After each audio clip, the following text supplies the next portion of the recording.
Hello and welcome everyone to episode 8 of Tides of Wildemount. This is our Wildemount campaign on the D&D Twitch and on the RealmSmith Twitch. I have a really exciting night planned for you all. Lots of epicness about to occur. But just want to share some announcements with you real quick before we head into our session for tonight. First of all, I want to say hi to our players real quick. Hello everyone, how you all doing? Good. Everyone's waving. Good. It's gonna be good. Gonna be great. Okay, go back to me. All right. So, first off, of course, want to thank Dungeons and Dragons for having us on their channel and helping us to do this and allowing us to play within their world. It's always really incredible to do so. And of course, we are using the Explorer's Guide to Wildemount as a reference for the rest of the adventure going forward. We just finished Tides of Retribution, which is the first adventure in the Wildemount Menagerie Coast campaign from the book, and now we are off book. Well, on book, but off adventure, which is really exciting. So all brand new stuff for everyone who is watching. Also want to thank Syrinscape, who was our main title sponsor as usual. Syrinscape has an incredible TTRPG, that is tabletop RPG fantasy player, that you can use to add sounds and moods and sound effects to all of your tabletop RPG experiences. We use it throughout, and you can hear it right now actually in the background. It's a ship. We're in the doldrums right now of a ship, and we use it throughout all of it. And we love and have had such an incredible experience collaborating with them, to the point where, coming very soon, we are releasing the first 2 sound sets from our Into the Mist campaign on the Syrinscape store. They are upgraded, enhanced versions of the sound sets I actually used during the stream, and those will be coming up. We have Hopeless Village and Death House coming out very soon for the use in your own Curse of Strahd campaigns at home. And so that will be released soon. Stay tuned for more information on that as we get closer to the time. Of course, we want to thank WizKids as usual. We have these Warlock towels that they've sent us, and we will be using them tonight in the stream if the players get to where they're supposed to get to. But this is an incredible product that is in your local game stores, I believe, this month. Check it out and support your local game stores, because a lot of them are doing curbside pickup if they're still closed. And this is the really cool Doors set that goes with the awesome set, and it's got tons of really cool things. So again, thanks to WizKids as usual. Hero Forge is a new partner of ours and a new sponsor of ours. All of our player character miniatures are now Hero Forge miniatures and are on the table painted, and we've been using them for the last number of weeks. You can check our Instagram to take a look at the paint jobs and how they turned out, and they're really awesome. So tonight, for the first half of the session, we are going to give away a $50 coupon to Hero Forge minis. I haven't told you this yet, Julian. We didn't set up words, did we? Okay, so the Hero Forge code is going to be Hero Forge, HEROFORGE. Don't enter it yet because we are getting ready to set it up, and then Julian will let me know when to pull the trigger on that. So that is a $50 coupon. But for the second half, we're ready to go? All right, in the chat, write Hero Forge, one word, HEROFORGE, and that will put you into the giveaway, the draw to win a $50 coupon for Hero Forge miniatures, which they, of course, have a system that you can create incredible miniatures online and get them printed and sent to you for your player characters and all of your D&D needs or tabletop RPG needs. And then for the second half, we have D&D Beyond is an official sponsor now, and we are powered by them officially. And so the second half of the stream, after the break, and after we announce the Hero Forge winner, we are going to give away a digital copy. I'm getting an echo somewhere. I'm not sure where. A digital copy of the Explorer's Guide to Wildemount for D&D Beyond. And we will be doing that ongoing as well. We're so thankful to have them on board, and their stuff is just incredible, and we just love using it. Also want to thank Beetle and Grimm, who is another product sponsor of ours, who have incredible adventure boxes and campaign boxes for Dungeons & Dragons proper. And, of course, Mithril Army, as usual, who is our official dice sponsor for the stream, and they do these awesome dice spinners. Had an incredible Kickstarter. You can check it out at mithrilarmory.com. we launched this really cool thing where if you sub to our stream, you become a Revelry pirate. And at different tiers, at tier 1, you're a pirate, tier 2, you're an officer, tier 3, you're a captain. Well, it has been going nuts. We have a bunch of pirates talking in pirate speak and buying ships and upgrading ships and creating crews and going on quests that our mods have been doing through Zoom. And we really wanted to provide the opportunity through this difficult time while everybody's at home to kind of have fun doing so.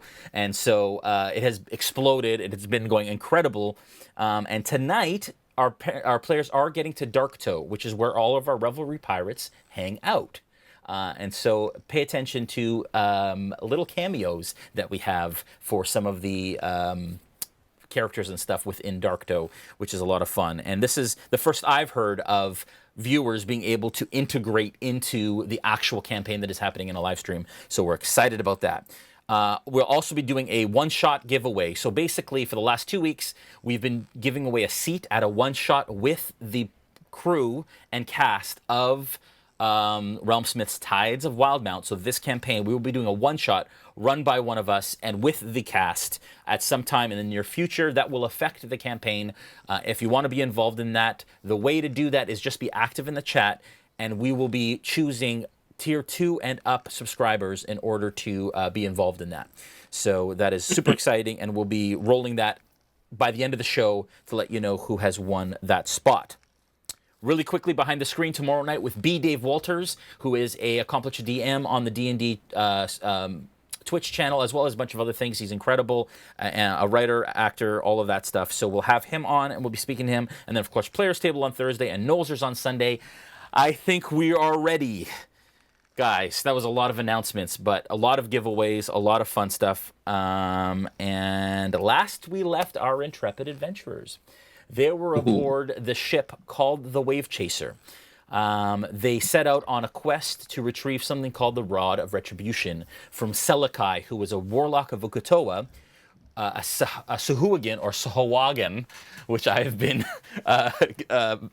corrected on a number of different channels and places. Anyways, they narrowly escaped death on a number of different occasions throughout the last number of streams, and they find themselves back aboard the Wave Chaser with the rod in hand, with their crew and captain, Three Earrings. At the end of last episode, though, there was a confrontation brewing, as Dajarkal, the half-orc druid, played by Noura, thank you, Noura, for joining us again, was called into the captain's quarters. The door was shut and locked behind her. This is where we find you guys. What do you guys do? What is this? What is this all about? Three Earrings kind of steps back against her desk, and she crosses her arms and stays silent at the moment. Something you wanted to see me about? Dajarkal, have you been lying to us? Lying? No. It just seems from what we've heard that you haven't been telling the full truth, is all. Plunk will step up to her, full stance, up on his toes, look at her up in the eyes and go, "Have you been lying to us?" To be fair, it's not like we sit there and powwow together. I know nearly nothing about any of you. And it's more what we've come to learn about you. Apparently, you have been, this whole time, an agent of the Clovis Concord. Is that correct? Well, that was my initial purpose of being here. However, there's no, I was brought on to be paid to do a job. And along the lines, if you will remember, they did attack the ship And I had clear opportunity to hand all of you over to them, which I did not. Would you say you're a good person?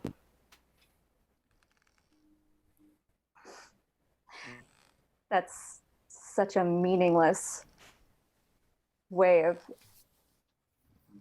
addressing a situation. What is good or bad? Let's just You just killed a whole bunch of people just to steal a rod for your captain. I would say, what are you basing this off of? I just want to ask you, what changed your perspective? Why did you change your mind midway through? That's all I want to know. Well, how can we still trust you? I think there's been plenty of opportunities now where I could have just sat back and let you all endanger yourselves, and then I would have collected my money and left. But I betrayed my own group of people to save you, and then did it again to help you underwater. I don't understand why I'm being attacked here. I thought I've made it perfectly clear where my alliances are, because, and the most messed up about all of this is that, you know, you're saying all this to me when I felt like for the first time I was around a group of people who took care of each other and looked out for each other. You know, I've been doing nothing but mercenary work and just being paid to help whoever I was supposed to help because of a paycheck. But I found that you helped each other for a little more than that, and I just thought that maybe that there was a place there for me, but I guess I was wrong. All I'm saying is that you changed your mind because of camaraderie. That just kind of seems, I don't know, a little weird. That's all. How is it weird? When you spend your whole life having nobody beside you and doing things all for yourself and all on your own, and then suddenly you see a group that maybe is there to protect you for just out of maybe kindness. I don't know. Is it wrong for me to maybe want something like that for myself? For the right price, would you betray us? No, I had plenty of opportunity to hand you over. Dajarkal not wrong. Pirates. We're pirates. Exactly. So this whole moral code of good and bad is just total bullshit to me. You know, you guys. Foul language. Foul. I see what you did there. Foul. I guess all I'm asking is, at the next drop of a hat, when somebody offers you more money or better friendship, where does that leave us? How can we trust you for the journey ahead? I just don't really see how you can so easily betray your last group of people, and now we're just on your side. It just doesn't really. They weren't my people. I was hired. And, you know, when you have to take care of yourself, you do what you have to do, you know. But I believe that you prove yourself through your actions, and I thought that I've done that. I mean, we all almost died. I didn't have to go with you. Proving yourself through your actions. You did call the Clovis Concord upon us, did you not? Did you just change your mind after they arrived? It is because of you that we face them, is it not? I will admit to that they have been aware of your whereabouts because of me. But when it came down to it, I couldn't betray you like that. So you're saying you discontinued all connection with the Clovis Concord? I'm sorry, you cut out a little bit there. Oh, sorry. What? I said, so you're saying you discontinued all connection with the Clovis Concord? Well, not exactly, because after I had a conversation with your captain, I did lead them, or I misled them into a different direction so that they wouldn't find you on our mission to get that rod. And that was the last time I spoke to them. We only have your word to go on here. That's right. The question is, do we trust it? Hey, Jay, do we trust it? Give me an insight check. Okay.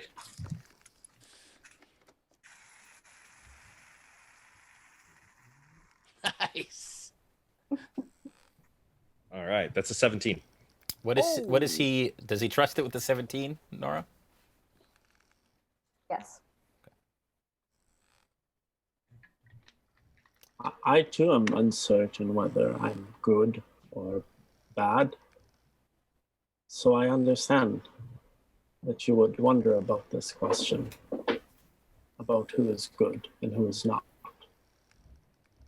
I certainly don't have to explain to any of you how dangerous and our society is. I don't have to explain to you how things like trust and friendship are few and far between, and how that would be important to somebody. If we are bad, we are bad together. Right? If we're bad, we are bad together. Pirates! Dajarkal, you join us! Really? No, not really. Dajarkal. Huh? I sit here and I listen to all of you speak in circles around the real issue. As I had mentioned before, when given the opportunity to become a double agent for the for the revelry against the Clovis Concord, when Dajarkal and I were one-on-one, when given the opportunity to prove herself, to protect my brother, which is what I asked her to do, she instead asked for more money. She brought the Clovis Concord on our heads. They would not have attacked us if she did not bring them here. Lives were lost on their end, which has created and caused decades of imprisonment, not 8 counts to be exact, of murder to drop further on this ship. Not to mention the fines of tens of thousands of gold for the 8 lives that were lost because Dajarkal brought them to our deck. You are pirates, and you put yourself through this risk every day, with or without me. And then, when given the opportunity for a paycheck, you tried to further extort me and asked for more money instead of accepting payment, which I offered you, and a place aboard the ship as the crew. So I ask you, all this talk of kindness and changing of hearts and all of these things, when is it enough? When does it come to the point when you decide that loyalty is more important than the deaths you have caused?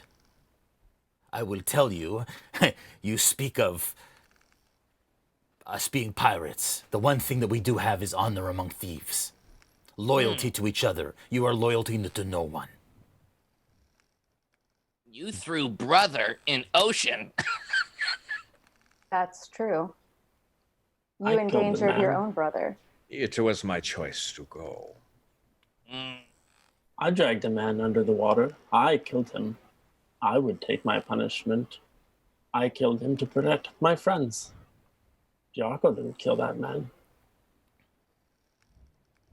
And you are all quite wealthy, given the task that was given. Fair share, fair profit.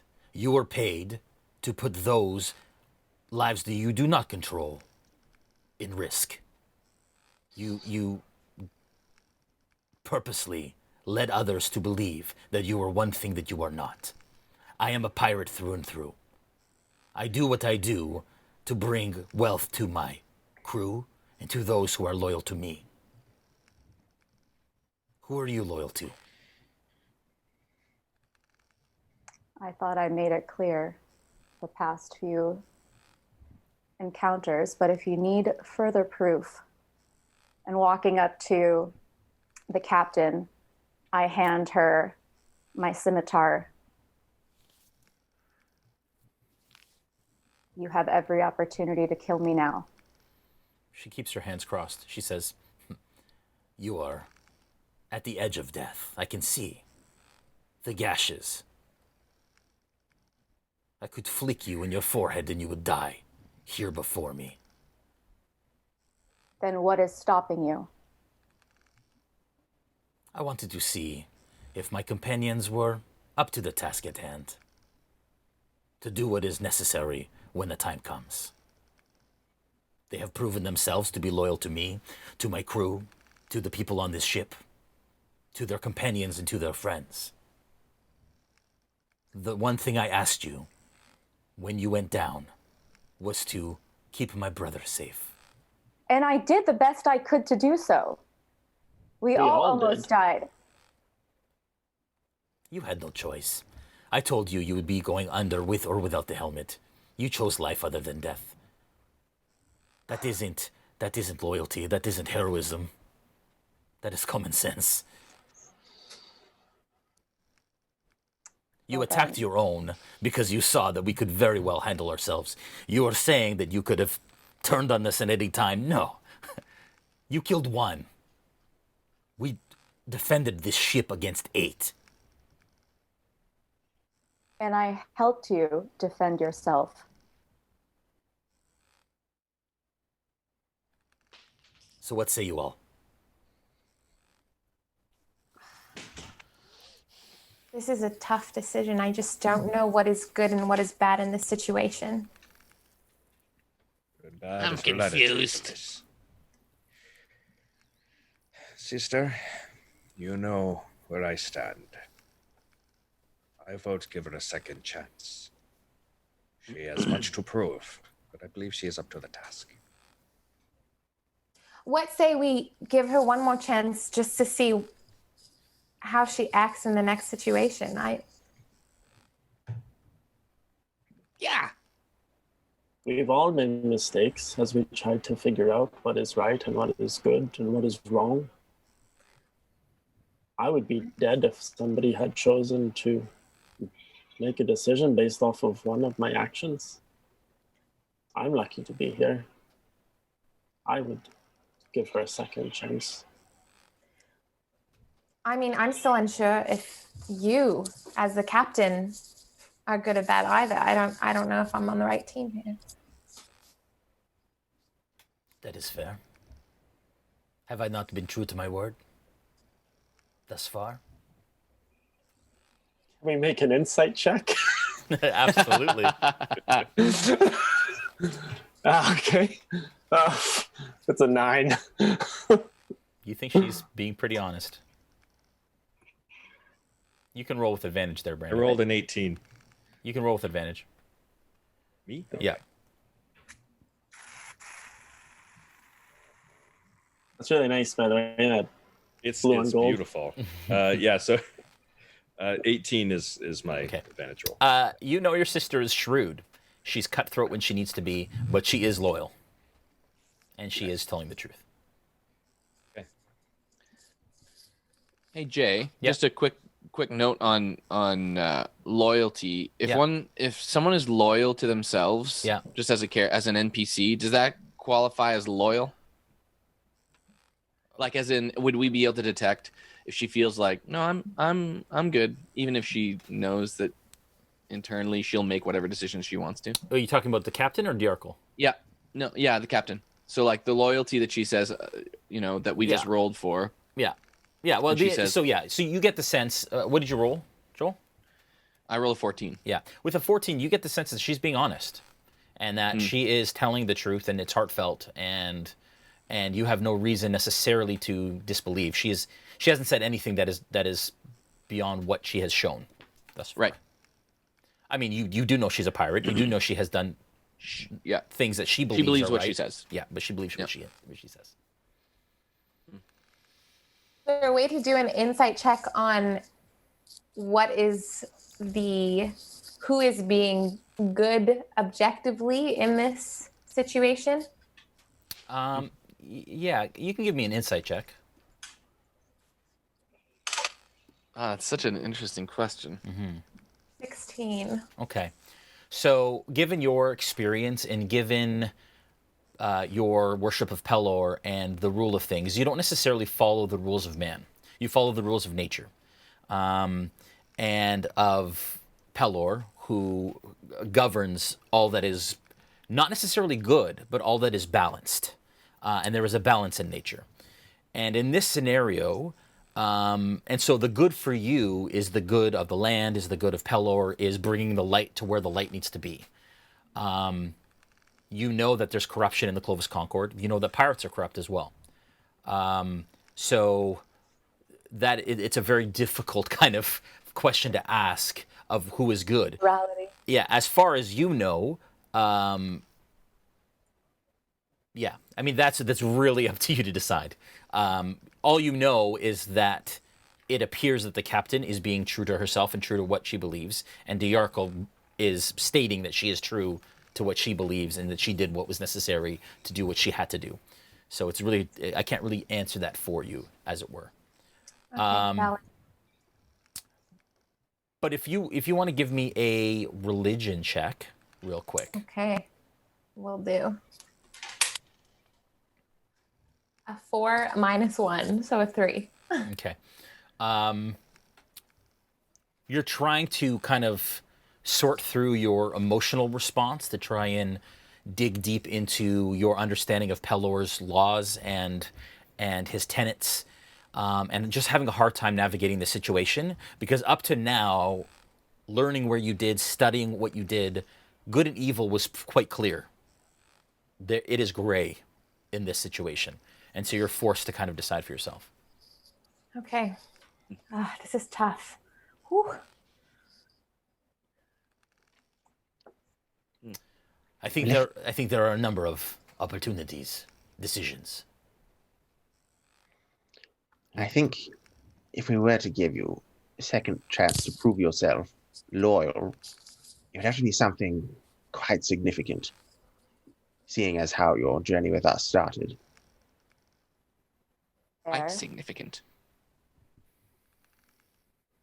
Do you have any suggestions?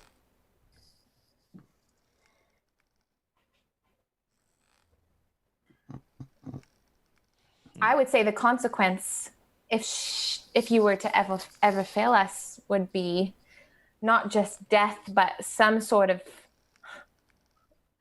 torture in a sense. I don't know, just to make it that much more extreme.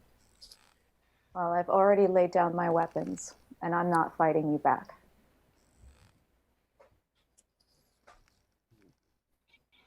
I say you should have a second chance. I never thought I would be a pirate. I bet you never thought you'd be a pirate either. Certainly not.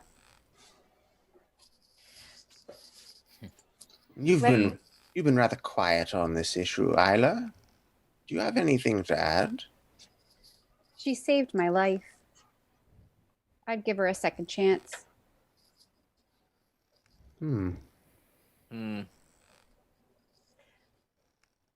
Not sure we would have made it out without her.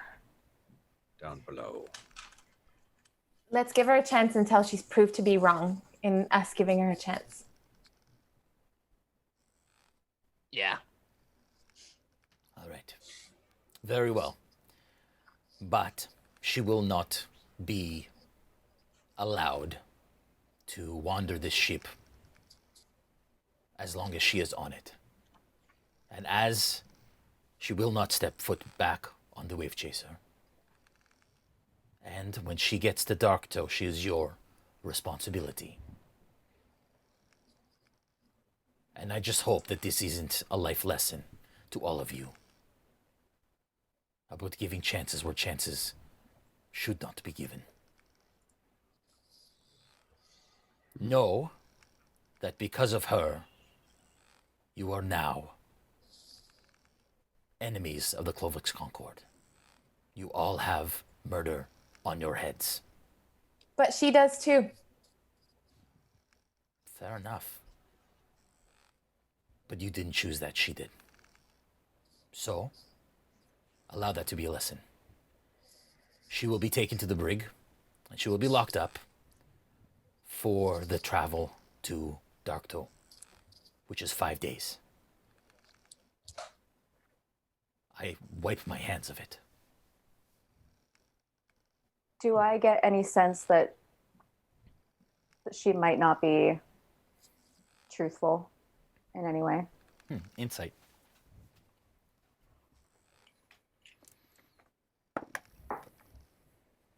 Ugh, 7. Yeah, you get the sense that she's telling the truth.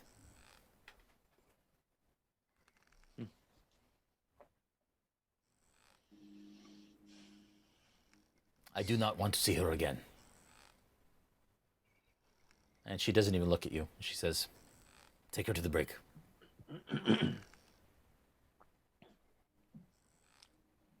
Go. I will keep company. Are we taking her to the brig? I believe that was intended for me. Oh. I will take her. All of you, please, go.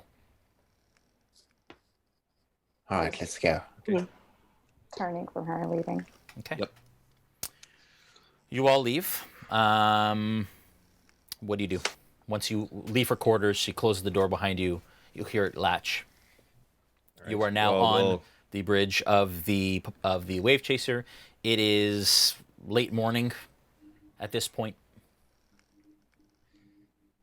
Okay. I will accompany down to the brig just to see where it is. Same. Okay. Yeah. All right. Me too. No.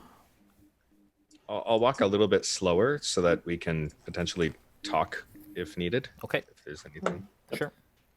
So Do I know hope you why? understand what this may be costing us and possibly me. There was something I was asked to do, and I have flat out refused to do it in my sister's eyes. And I believe this was something that would set me free from this life. I hope you are true to your word and your intent.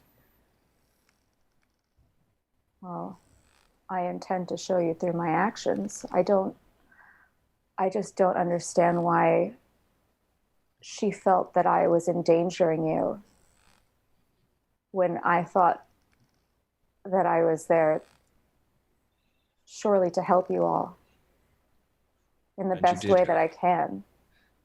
You did help. As I said, I'm not sure we would have made it out without your assistance down there. That is why I fight for you this time. I'm glad to see you live through this. And I'm I'm- sorry. Snow? I'm sorry that I deceived you all. Snow, how many murders for 3 earrings? How many have I committed? No. How many murders? 3 earrings committed. Sorry, you cut out a bit. How many murders? Did 3 earrings commit? Oh, in her life that you've witnessed? She is not always the sort to get her hands dirty. Whenever someone needed to die, it was most often at my hand. And you don't find any problem with that? I do, and that is why I've been trying to move on, so to speak, to get out from under her and find a life of my own. I would like to be able to dictate my own actions rather than have somebody else guide my hand. Do you understand? Yes. I'm trying to make up for those things that I have done. Bring a little bit of good in the world to overshadow that which I have done to hurt so many. It's part of the reason why I'm a healer. I know I've done things that I'm not proud of, but I try to make up for it. Plunkrawk, San, and I. Dajarkal, for what it is worth, I am so glad that you are here now. I'm sorry that we have to put you in the brig now, but I do hope that in time you will be seen as trustworthy, and you will be able to walk free as we do. I understand. Snow, you know there are 3 rooms at the back of the lower deck. Yep. They double as brig and guest quarters. So they're guest quarters, but with shackles kind of attached to the bedposts, with doors that lock from the outside. And so you choose one of those. They are not currently, none of them are currently occupied, so you choose one and you usher her in. Which is the most comfortable one? They're all pretty much the same. All right. I'll pick the first one. Okay. And far left, I guess. Okay. All Do you right. shackle her? I think I have to. Yeah. So, I suppose I do. Otherwise, it's, I don't know, just a locked door, I guess. Yeah. So when you do that, I'll hold up my hands, which still have the shackles that I had, and I'll say, "Don't worry, I had to do this too." I don't understand what you're talking about. You mentioned that you wear bracelets. Yeah, they're the remainders of the shackles from where I was tied up, but they're just broken where the chain would be. As far as I'm concerned, I don't know that they're shackles. I just thought they're bracelets. Oh, right. I've only referred to them as bracelets. All right. So yeah, I guess I have to shock it up. I'm sorry. I understand. Okay. Yeah, I'll just be watching intently as the shackles get on, and I'm sure that she's secure. Okay. All right. I want to go to the kitchen and get a glass of water and maybe a couple of meal items to drop off to her in a bit. Okay. Yeah, go ahead. Hey Jay, Yep. I'm going to attempt to cast prestidigitation on the amulets, on the shackles. Yeah. And convince both Bolt and Snow that they're actually closed when they're not. Right. Okay. How would you convince Snow? I don't know, but that's not up to me. I guess that's my perception. Yeah. Okay. So, oh hey, where'd it go? Everything just disappeared on me. Sorry, guys. My character sheet, I mean. So yeah. So prestidigitation is what I will cast. Sorry, what are you trying to do with prestidigitation? I'm trying to make the shackles look and feel closed. That's it. When they go around their wrists. Just read prestidigitation again one more time. Sure. This spell is a minor magical trick that novice spellcasters use for practice. You create one or more of the following magical effects within range. You create an instantaneous, harmless sensory effect, such as a shower or spark, blah, blah, blah. You instantly light or snuff out a candle, a torch, or small campfire. You instantly clean or soil an object. This is the one that I'm going for, is you create a non-magical trinket or an illusory image that can fit in your hand, and that lasts until the end of your next turn. So basically, as they are doing the shackling, I'm going to be with them, making sure that the shackle is going on, but basically doing the illusion of the shackle not being on. So basically, like you're closing the clasp, but it's not actually closed. Yeah, that's right. It looks closed to them, but it's not actually closed. Okay, give me a sleight of hand check. Sure. That is plus 5, 17. Dajarkal, what's your passive perception? 14. Oh, wait, 14. Okay. So you succeed, but nobody notices. Okay. And you don't even notice necessarily Dajarkal. You just kind of, your mind is elsewhere right now. As you do this, two of the crew members, and these are just the normal crew members, not the officers, come and they stand guard. One of them stands guard outside of they have a little conversation. One of them stands guard outside the door. Cool. And kind of leans up against the side of the door. The illusion lasts an hour, just so you know, Jay. Okay. All right. Okay. Do you all leave Dajarkal to herself? Yeah. Okay. Yep. The rest of the day goes pretty much uneventfully. Is there anything you want to do during this day before you say goodnight? Yeah, I want to be ready in about an hour from now, from when the spell was cast. Yeah.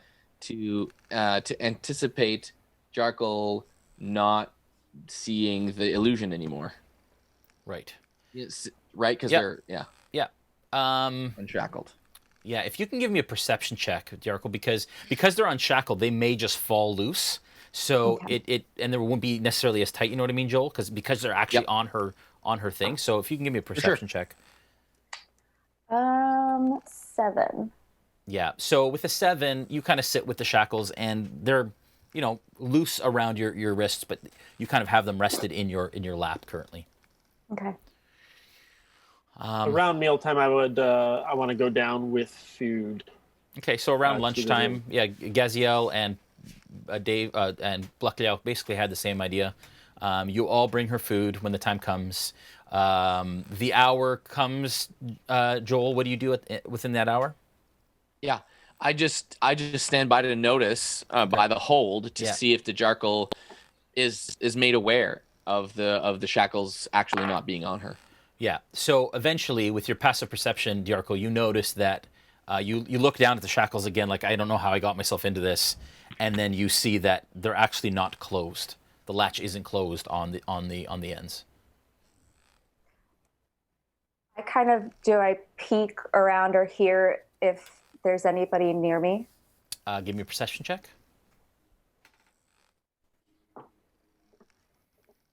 Okay, that's 21. Okay. The door is currently closed, but you do see the silhouette of the feet of somebody standing outside your door. Okay. So there's somebody literally right in front of the door, leaning against it, you imagine. I don't want to be caught with them off and be accused of trying to escape. So I will leave them loose for the time being, but I'm obviously aware that I can get out of them. Okay. But for the time being, I leave them on. Okay. All right. I'm going to find Snow. Yep. I have a question. Snow? Yes, sir. This whole ordeal has got me thinking.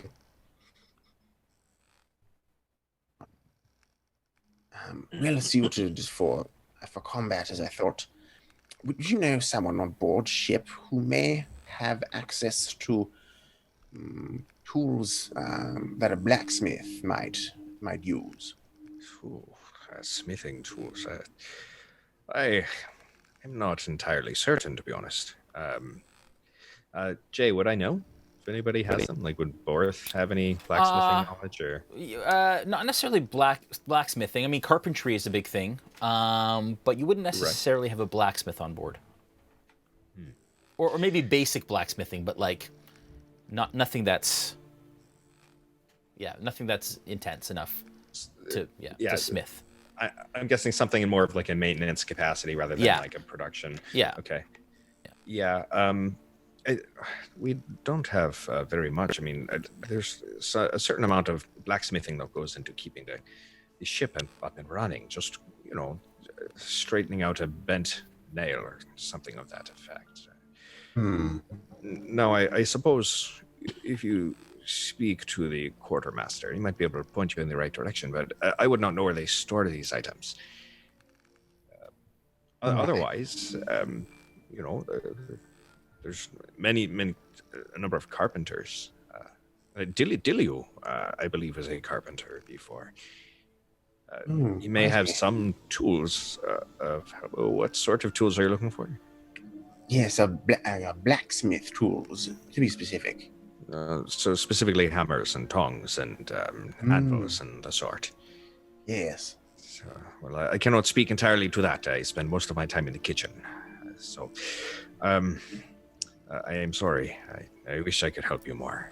That is all I know. Maybe at least someone... Actually, I think maybe that's good. I'll talk to Dilliu. Yes. Of course, and it is a pleasure to speak with you. I think we should talk more often, yes? Yes, that would be lovely, actually. Over tea, maybe? Absolutely. Maybe later this evening, yes? Splendid. Good, yes. All right. Dilliu? You find Dilliu, yep. So basically, you're looking for you don't find tongs. You do find a hammer. And somebody is able to spare a hammer. But there is no anvil, no tongs, and no hearth, of course. Okay. So I found Dilliu? Yes. Yep. Are you Mr. Dilliu? Yes, of course I am. As I remember you from the Clovis Concord attack. Remember we were both on deck. Yes, and you can tell that he's still pretty uneasy with everything. He's shifty, kind of looking around, doesn't know who to trust necessarily. I just had a simple request. I understand that you may have certain tools, but before I ask to borrow those, you wouldn't happen to have something along the lines of chainmail, something like that. Like the armor? Yes, armor. I do not believe I do. I have seen some people wearing it, yes, but not. I don't have any spare. Right. Well, who might I ask if I were to search for such a thing? Perhaps Kajori, the quartermaster. Kajori. Perfect. Thank you so much. I would like to find Kajori. Okay, for the sake of brevity, you're looking to find chainmail? Yeah. Yeah, so on this ship currently there isn't any. And other than chainmail that people are potentially wearing. You saw that Snow was wearing chainmail, and that Gaziel, I believe, is wearing chainmail. But other than that, there isn't any access of chainmail here. Okay. But you do find out that Darktow does have a smithy in the Sundry Square that you can purchase chainmail from if you wanted to. Yeah. Okay. I'll stop searching then. Okay. All right. So I just want to, just so we don't have to go through the whole crew. Okay. So if the rest of you don't have anything else to do, you all kind of bed down for the evening and fall fairly well to sleep, although there's a lot going through your mind. You've heard a lot about Darktow and where you're headed, and people seem to be excited about it. It's home for many of these pirates, or the only place that they can truly feel safe. And so you know that there's a lot of anticipation and joy that you're sensing from the crew. Spirits are lifting, mission is accomplished, money is coming their way. and you've done good by the crew, and the reception that you're getting is heightened because of what you've done. Plunk, as you're falling asleep, sleep starts to take you, and you're kind of cozied in between a couple of crates within the lower deck, and you hear a song all of a sudden. And for a moment, you wonder if it's audible, but then quickly realize by looking around at everybody else who is already fallen asleep that it is not. And it says, "We welcome you with whispered song into the depths of righting wrongs, where colors blend with eyes on guard. A simple grin will propel onward." And that's it. Give me. I look under my pillow. Yeah. My little mat. Yeah, no, nobody there. Give me an insight check. Okay.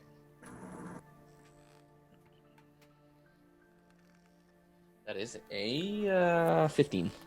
With a 15, you know that the society that you are a part of, the Grinners, communicate through secrets and often through messages sent telepathically over vast distances. And you imagine and you feel within yourself that this is, you were told that when you got to a certain point in your training that you would receive a message that would propel you forward. Welcome to the College of Whispers. And there is a message that is hidden within that song. I hope you took notes. Snow. No, you know what? We're not going to do snow yet. Bolt, as you are kind of resting into your bunk and into the hammock, and as it sways with the movement of the ship, and you hear the waves lap against the side of the hull, you gain inspiration once again, and you've been working out in your brain about how to potentially build a suit of armor that could do magnificent things. And all of the little inventions that you've created throughout time has led to the creation of such a apparatus, as it were. Part of that apparatus, of course, being a tail that you do not currently have anymore, and that nobody else knows that you don't have anymore. So that's meta knowledge. Welcome as an artificer who is now an armorer, and without necessarily the tools or the means of what you need to fulfill what you are, it all just clicked in your brain, and you cannot wait to get to where you need to get to be able to create once again. Bacalhau and Aella, both of you, having already received,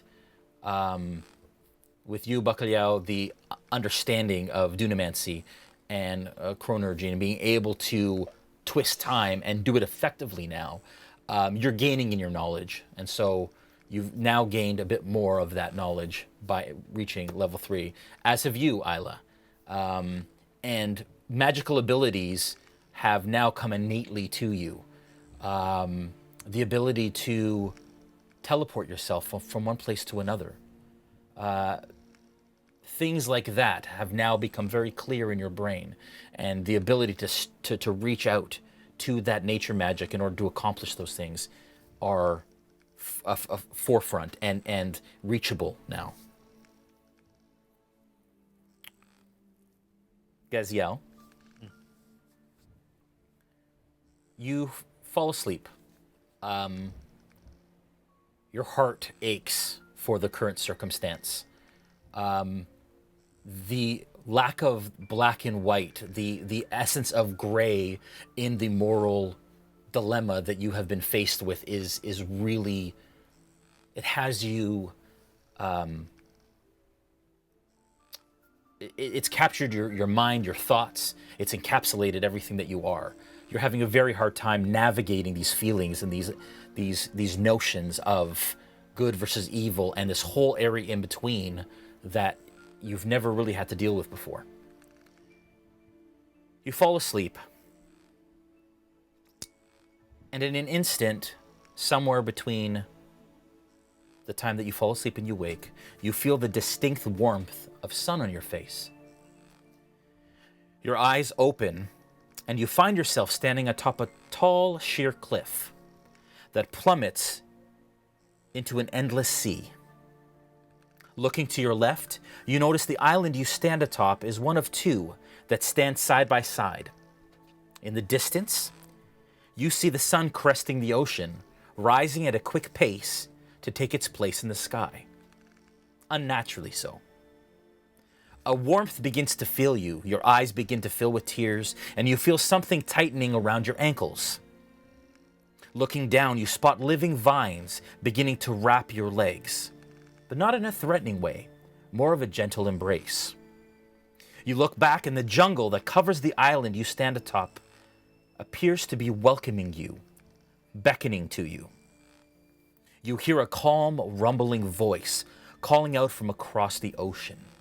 As you look back into the sun, you hear the word, kneel. As you bend to one knee, radiant energy fills your body, and you feel the welcoming embrace of the Dawn Father himself. For the first time, you've heard his voice, audibly heard him speak, and directly only to you. Suddenly, the island beneath you begins to tremble. The light of the sun recedes as it begins to set back into the ocean. The earth begins to shake violently as you spot a vast, writhing silhouette just beneath the surface of the water. The creature begins to unravel into a serpentine shape as its head turns in your direction. A massive single amber eye peers at you from just below the surface of the water. You watch as countless smaller eyes begin to open all along the surface of its body. The vines that have embraced you begin to wither and die, along with the entirety of the jungle at your back. It appears that the serpent is restrained, as it struggles against three massive chains. One snaps, then another, each one causing the island to split around you. Once again, you look back over your shoulder at the jungle that has withered away to reveal an ancient temple in the distance. You hear a second voice, a quiet, withered voice calling to you from the temple, and it says, "Come." And you wake up. Wow. Snow. Bleary-eyed, tired from the days before, still feeling the aches in your bones and in your body. You, through foggy vision, again, not being able to see, for a moment, catch a glimpse of yourself sleeping in the spot that you usually are. Almost like you are looking at yourself from across a distance. But just as quickly as it comes, it goes away. You open your eyes again, and that gray darkness that you have known your entire life exists. For a moment, you saw what appeared to be actual vision, but you've only ever seen in dreams. But you sense the presence of something much like yourself not far from you. Welcome to an Echo Night.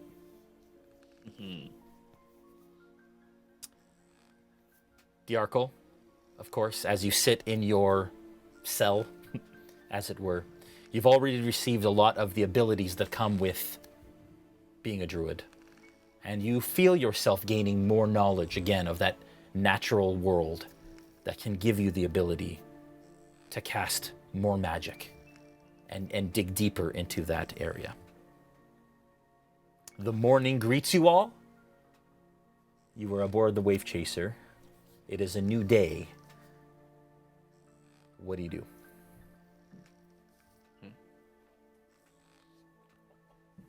I'll grab my- At some point, oh, sorry. Go ahead. At some point, I'd like to bring food down to Dajarkal and actually try to talk to her. Okay. All right. So Snow begins to start his morning duties. A little shaken, Snow, but knowing that you've finally been able to start your journey in the direction that was taught to you by your teacher. You create breakfast that then Bacalhau collects some of and takes to Dajarkal. Go ahead. Yeah, just before I leave the room, I want to poke my head back in and say, "Don't forget your armor," and then I'll head down. Again, it goes without saying. I'm wearing my armor in the kitchen as we speak. So I'll go down and grab a plate of food, and I'll head into the room. All right. So you head to the room, and there is a young crew member who is currently leaning against the door, different than the one that was there yesterday, and looks up at you as you approach. What do you do? I'll say, "Good morning," and I'll try to walk through the door. He kind of steps. He's in front of the door, and he kind of steps in the way, and he says, "May I help you?" Yes, I'm bringing some food to Dajarkal. Give me a persuasion check.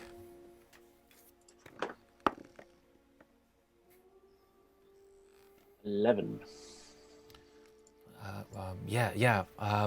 Kind of looks around, but of course, please. And he kind of lifts the latch and opens the door. Dajarkal, you see Bacalhau enter with food.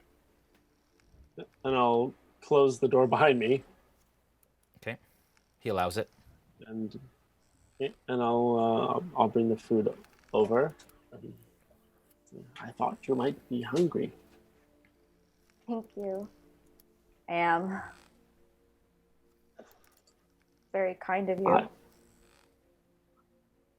I understood what you were saying about not knowing if you were good or not. And I know what it's like to be in your position. I would have wanted somebody to help me. Thank you again for being kind to me. I know that I didn't do my best to earn your trust yet, but I hope that I have that chance.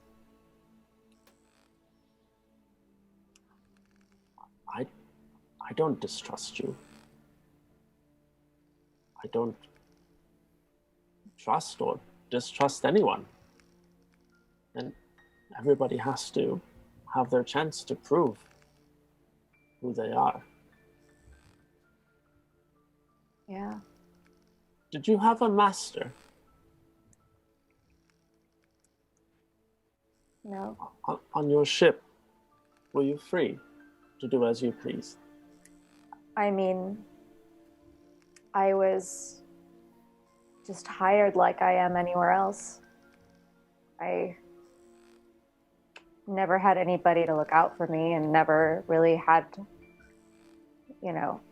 any close friends. So I went where work was needed.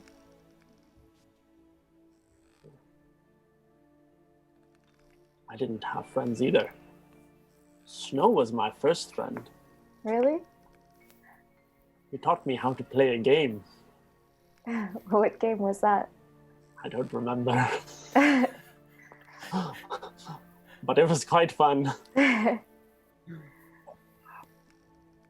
I could ask him to teach you how to play one day. That would be nice. I should go. But enjoy the food. Thank you. No. Turn and leave. Okay. Go ahead, Gaziel. Knowing the dream I just had and not feeling like I have many good friends on the ship, I feel like, would I be able to just go to Aella and tell her a few things? Yeah. Yeah, you guys kind of wake up together. Obviously, you in separate bunks, but you guys are in your hammocks in the room. Bolt is also there. You're all kind of just starting your day. Okay, I trust Bolt and Aella enough to tell them a little bit about my dream, but so I wake up in a panic and I'm breathing heavy and there's sweat on my face, and I just look towards Bolt and Aella and I say, listen, I'm not sure what kind of dream I had, but I know my God was trying to speak to me, but something bad and eerie happened, and I'm just not sure there's good things in our future. There's a lot of things I'm worried about, is all. Are you saying your dream was like a warning for us all? It felt like that, yeah. And I'm not sure what to comprehend of all of it, but I just don't think... I think there's something evil taking place. Do you think that maybe you just had cheese before you went to sleep? Honestly, maybe. I am lactose. Okay, well, okay. What? So wait, I want some cheese too. That's not the point. Right. Well, actually, sorry. That little warning might be quite appropriate. I also had a dream. It was a dream of an invention that would be most useful in quite a bleak that you're describing. Do you see this ring that I'm wearing? It was left to me by someone very special. I know it has very important properties, but I think I finally might know how to harness it. Well, it seems like we both had significant moments last night. I agree. And what about you, Aella? No, I just was sleeping. I got no dreams. Nothing at all. Nothing. Just a bit of nausea from the boat rocking, but that's about it. Okay. Well, I feel like I want to ask more people on the ship, but thank you for telling me. Bolt, I appreciate it. Absolutely. Anytime. And then I'm just going to head over to some other of the crew, not the crew members, some other of our team. Okay. Who specifically? I'm going to go towards Plunk. I mean, he can't really speak much, but I feel like I want to try to ask him some questions. Okay. Plunk, I know we've had a hard time communicating in the past, but I'm just curious. Did you have any weird moments last night at all? Yeah. Heard a song. Could you sing that song to me? Yeah. Here it goes. I once was I. I'll sing it for you because you can mimic perfectly. So Yes. you're actually able to sound exactly like it sounded in your head. Cool. Jay, can you turn off the background music while you do that? Absolutely. Thank you. I definitely It's can. going to break my ears otherwise. Yep. One moment, please. It says, "We welcome you with whispered song into the depths of righting wrongs, where colors blend with eyes on guard. A simple grin will propel onward." What did you think? Well, that's quite the song you heard last night. I I will take note of that for sure. Do you think you know what it means? Yes. But probably wrong. Give it a shot. Yeah. But,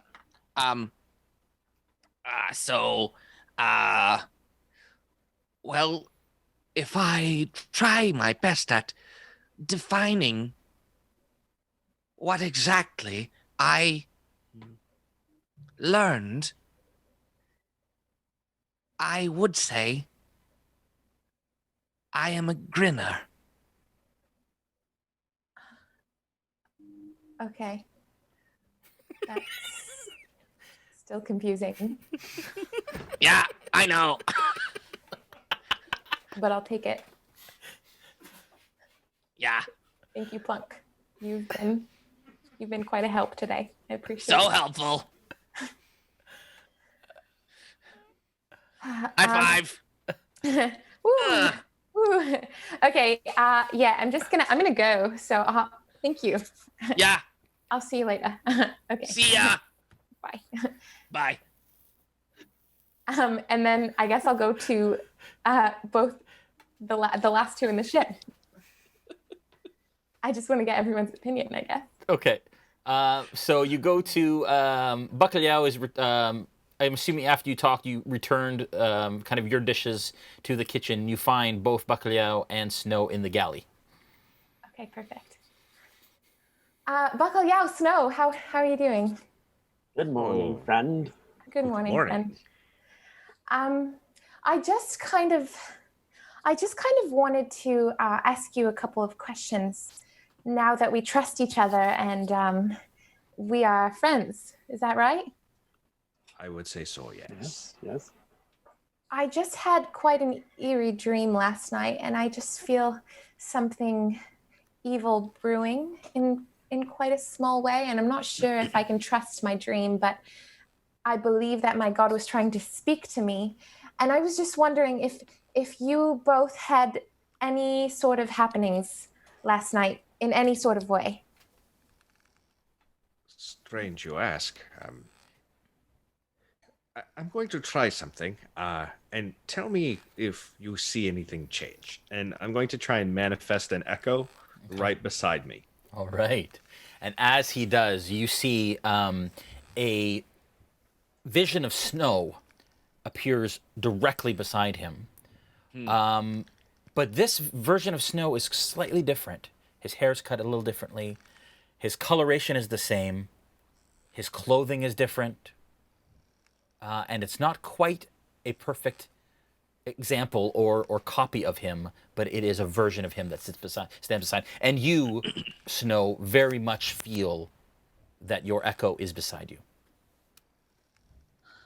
So, is there something there? Because I feel like something is there.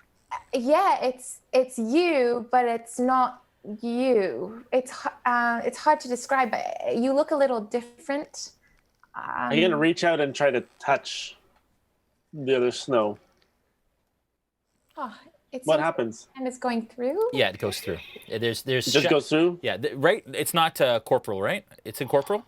I think it is corporeal. I can use it to attack, and it can take damage. Okay, so you touch it, yeah. and it is solid, but it seems to be almost phasing in and out of this kind of dark, kind of shadowy energy that exists. Well, this is going to make working in the kitchen much easier, I can tell you that. Yeah, it's quite weird to have two of you walking around. What is that? Would I know what that is? Do you remember Zelda? Would I even know? Oh, sorry. Would you know what this is? Give me a Arcana check. With advantage. I believe I do. It's it's a 23 without advantage. Okay. You absolutely recognize the energy that is manifesting as Dunamis, which is the same energy that feeds Chronergy and the magic that your master and now you are able to use. And you've heard of this before, of the ability to use that to be able to create an echo of oneself, but you've never seen it happen. Okay. So I would be blown away then. Yeah. So, did you just learn this? Well, I've been trying to do this for quite some time. If you remember Zelna, she was teaching me. And it turns out that she was right about many things. However, she told me that I might be able to see through its eyes. But I cannot. I keep trying as we sit here, but nothing. Maybe this one may be blind as well, but she thought that since I can pull these from dying existence, timelines that never happened, that maybe there would be one with functioning eyes. I want to stare, like get my face really close and look at its eyes, just see if it's kind of responding to me at all. That's a good question. Brandon? I don't know if it has its own consciousness, or because I think I can make it do things, and I can switch places with it, just an instant teleportation, switching places with it. Yeah. But I don't think. And you can attack with it, right? Yeah, I can attack with it. I can opportunity attack with it. There's a lot of things that I can do with it. Yeah, and so you sense that Bacalhau is kind of in its face. You're almost sensing you and it at the same time. Yeah. It's all very strange. So I'm guessing, like, for me to be able to attack with it, it needs to be able to perceive the space around it. If for it to be able to make an opportunity attack, it needs to be able to perceive the space. So maybe it does have kind of its own mind, but we kind of share a brain, I guess. Yeah, I'd imagine. Okay. So yeah, I'm just trying to see if I can see. So can you see from this one? No, I get no sense from it whatsoever. That's fascinating. That is so interesting. And you just learned this last night. Is that what you said? What happened last night? Gaziel walks into the galley. It was. Oh, she was already there. Sorry. Sorry. My bad. Too many characters. Got it. It was, as they say, I suppose a watershed moment. Something. It's as though everything became suddenly clear, and I was able to pull this thing, this other me, here. Wow. And my eyes kind of start to well up as, like, the realization that, like, hey, I may actually be one step closer to seeing. Yeah. Kind of dawns on me. Like, well, if Selena is right, maybe one day I will understand gonna what try to- sight is. Wipe away where the tears are coming up. You don't like to be wet. Oh, Bacalhau, I love you. Thank you, my friend. that may be the sweetest thing David Morin has ever said in his entire life. Oh, that's good. Okay. And Bacalhau, anything that happened to you last night at all? Nope. No. Interesting. Just slept. Snow, if I just tell you a little bit of my dream, do you think you can try to figure it out for me? I know that you might have insight into things that I don't. Well, perhaps. Let us give it a try. I just had this dream that I was approaching this sunny kind of distant beauty, and all of a sudden there was this serpent underwater with fiery burning eyes. And I'm trying to give you as much description as possible considering you haven't seen anything, but do you have any idea what this serpent with chains might resemble? What should I roll, Jay? History. All right.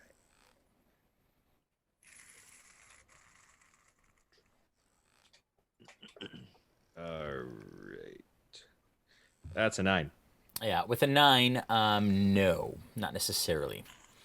I mean, you've heard much about many legends and lore about serpentine sea creatures existing, but nothing specific to that description. I'm sorry, Gaziel.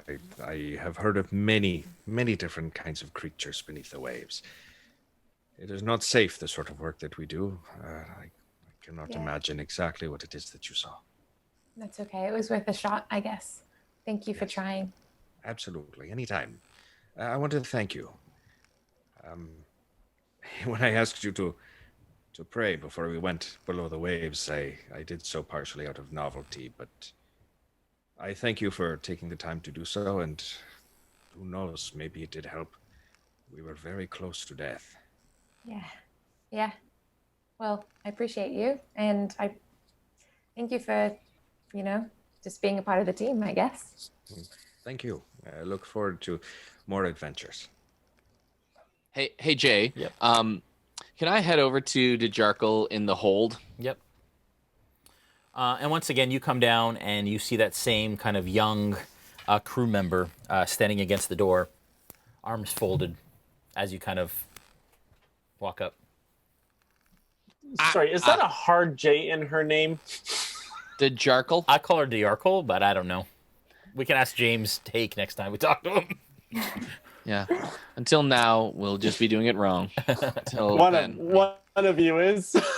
Yeah. Dajarkal. Carry on. Yeah. There's so many ways. Noura, to say you it. make a call. I didn't know how to pronounce it, but I think hearing both, I kind of like Dajarkal. Yeah. Okay. Yeah. I don't know, but maybe a question for James. There you go. So Plunk walks up to the dude and goes, My friend's in there. Can I talk? we have persuasion. I'll check. try to convince him. Yep.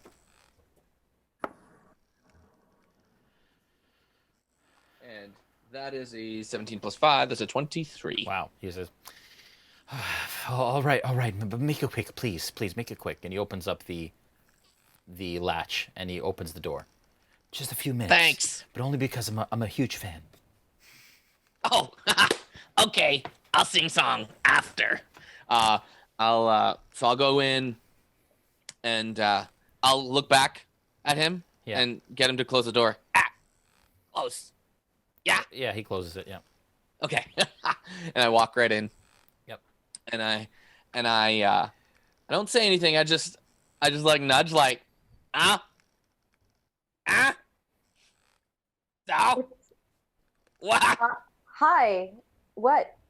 Oh, yeah. Shackles. Huh? Was that you?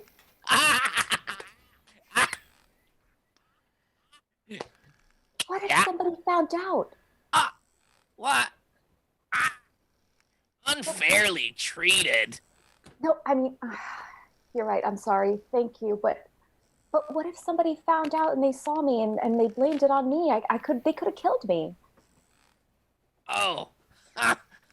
Plunk is hungry. You have more chicken? I don't have any more chicken, but I have some of my breakfast left. Okay. Would you like some? Sure, yeah.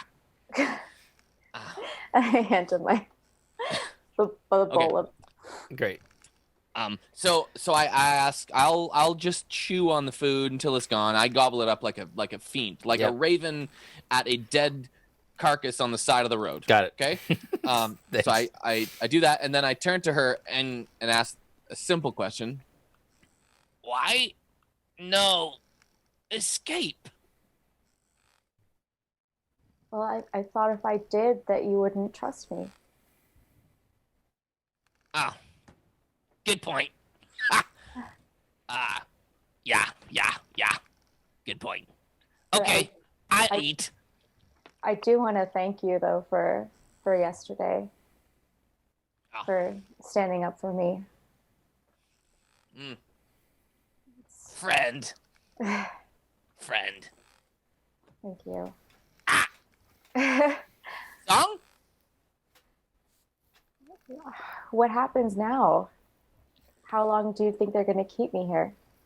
Oh, Do you know when we're heading towards? Guard? How long? He opens it. How long she will be here? You're not supposed to be in here. Oh, sorry. I don't know. I would say port. How long sail port? That's how long. Yeah. Okay, come on, let's go. Out. Oh, he starts to kind of like he like grabs you kind of by the back and gets you out and closes the door back up. Okay. Thank you, Gotta Con. go. Bye. Okay, so as you guys settle in for the trip to Darktow, we are going to take a break. We will roll for the winner of the Hero Forge $50 coupon. Nice.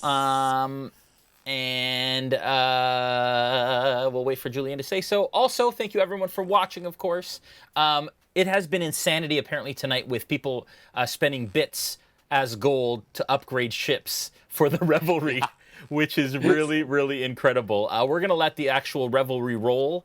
We have kind of a roll call slideshow that shows how the crews of the ships are actually starting to fill up, and all of the landlubbers who haven't quite found spots on ships. And these are only people who have created characters. We have dozens of other subscribers who are on our who haven't quite created characters and started interacting yet. So so happy, so thankful for everything that everyone in the community is doing to really enjoy this crazy time of the world that we're currently in.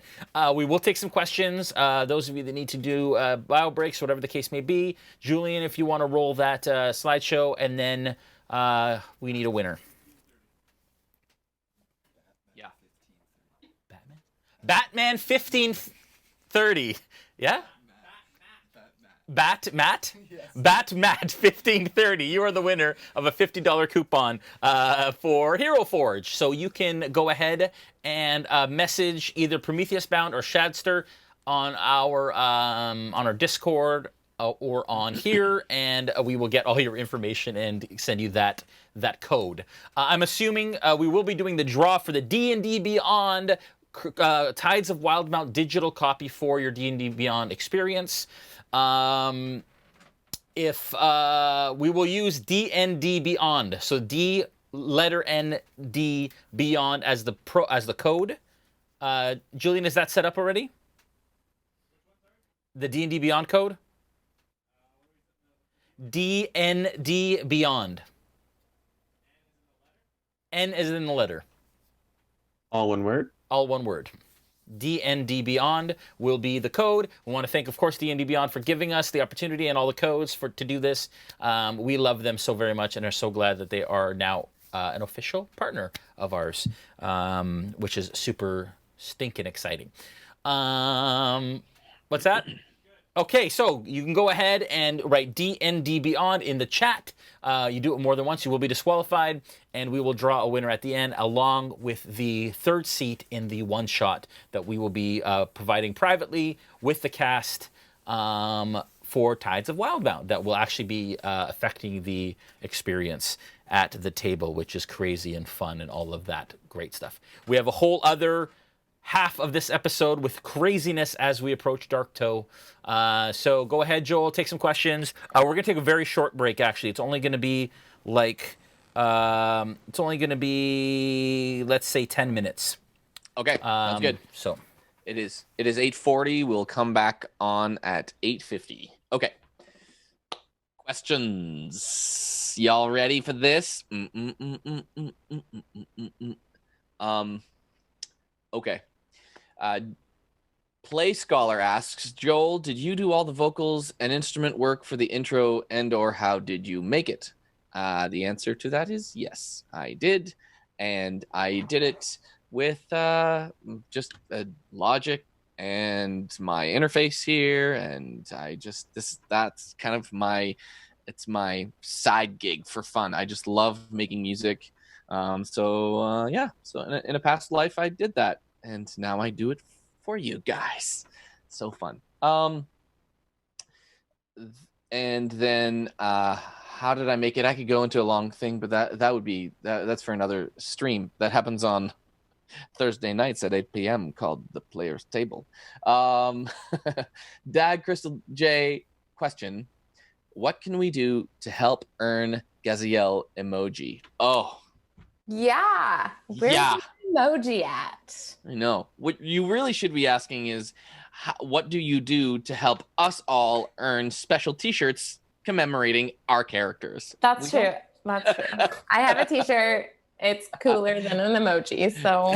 And none of us have I'll t-shirts. take that one. No, but seriously, the way you can do that is by helping us subscribe. Just subscribe to the channel, and what that opens up is our ability to unlock more features on the Twitch channel. So I'm not sure if there's actually a limit right now. There's only so many emotes that we can add to the Twitch channel based on how many subscribers we have. So the more you guys subscribe, the more features become available to us, the more we can do those types of things. So that's that answer, and I believe that is the limitation currently.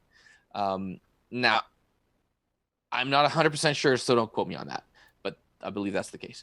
When the time comes, this is from Glock89. When the time comes, might want to check on with Gaziel to see if she rolled her hit points for 3rd level. I did. So you did? Okay, good. I did it mid-game. Mid-game today? Yes. Okay, nice. Julian, help me out. That is perfect. Deacon Blues Hamilton asked the question, what small game shop do you all use? Plug for small brick and mortar game shops. Okay. So we there are game shops all over that are in kind of this tumultuous time, just like every other shop. But we've actually, I remember getting gifts for Brandon. What was the name of that shop? Brandon, do you remember? Or Jay? Both of them are gone. I forget, but it's our local shop, and I am so sorry. They're in Milton, Ontario, and I totally forget the name of the shop.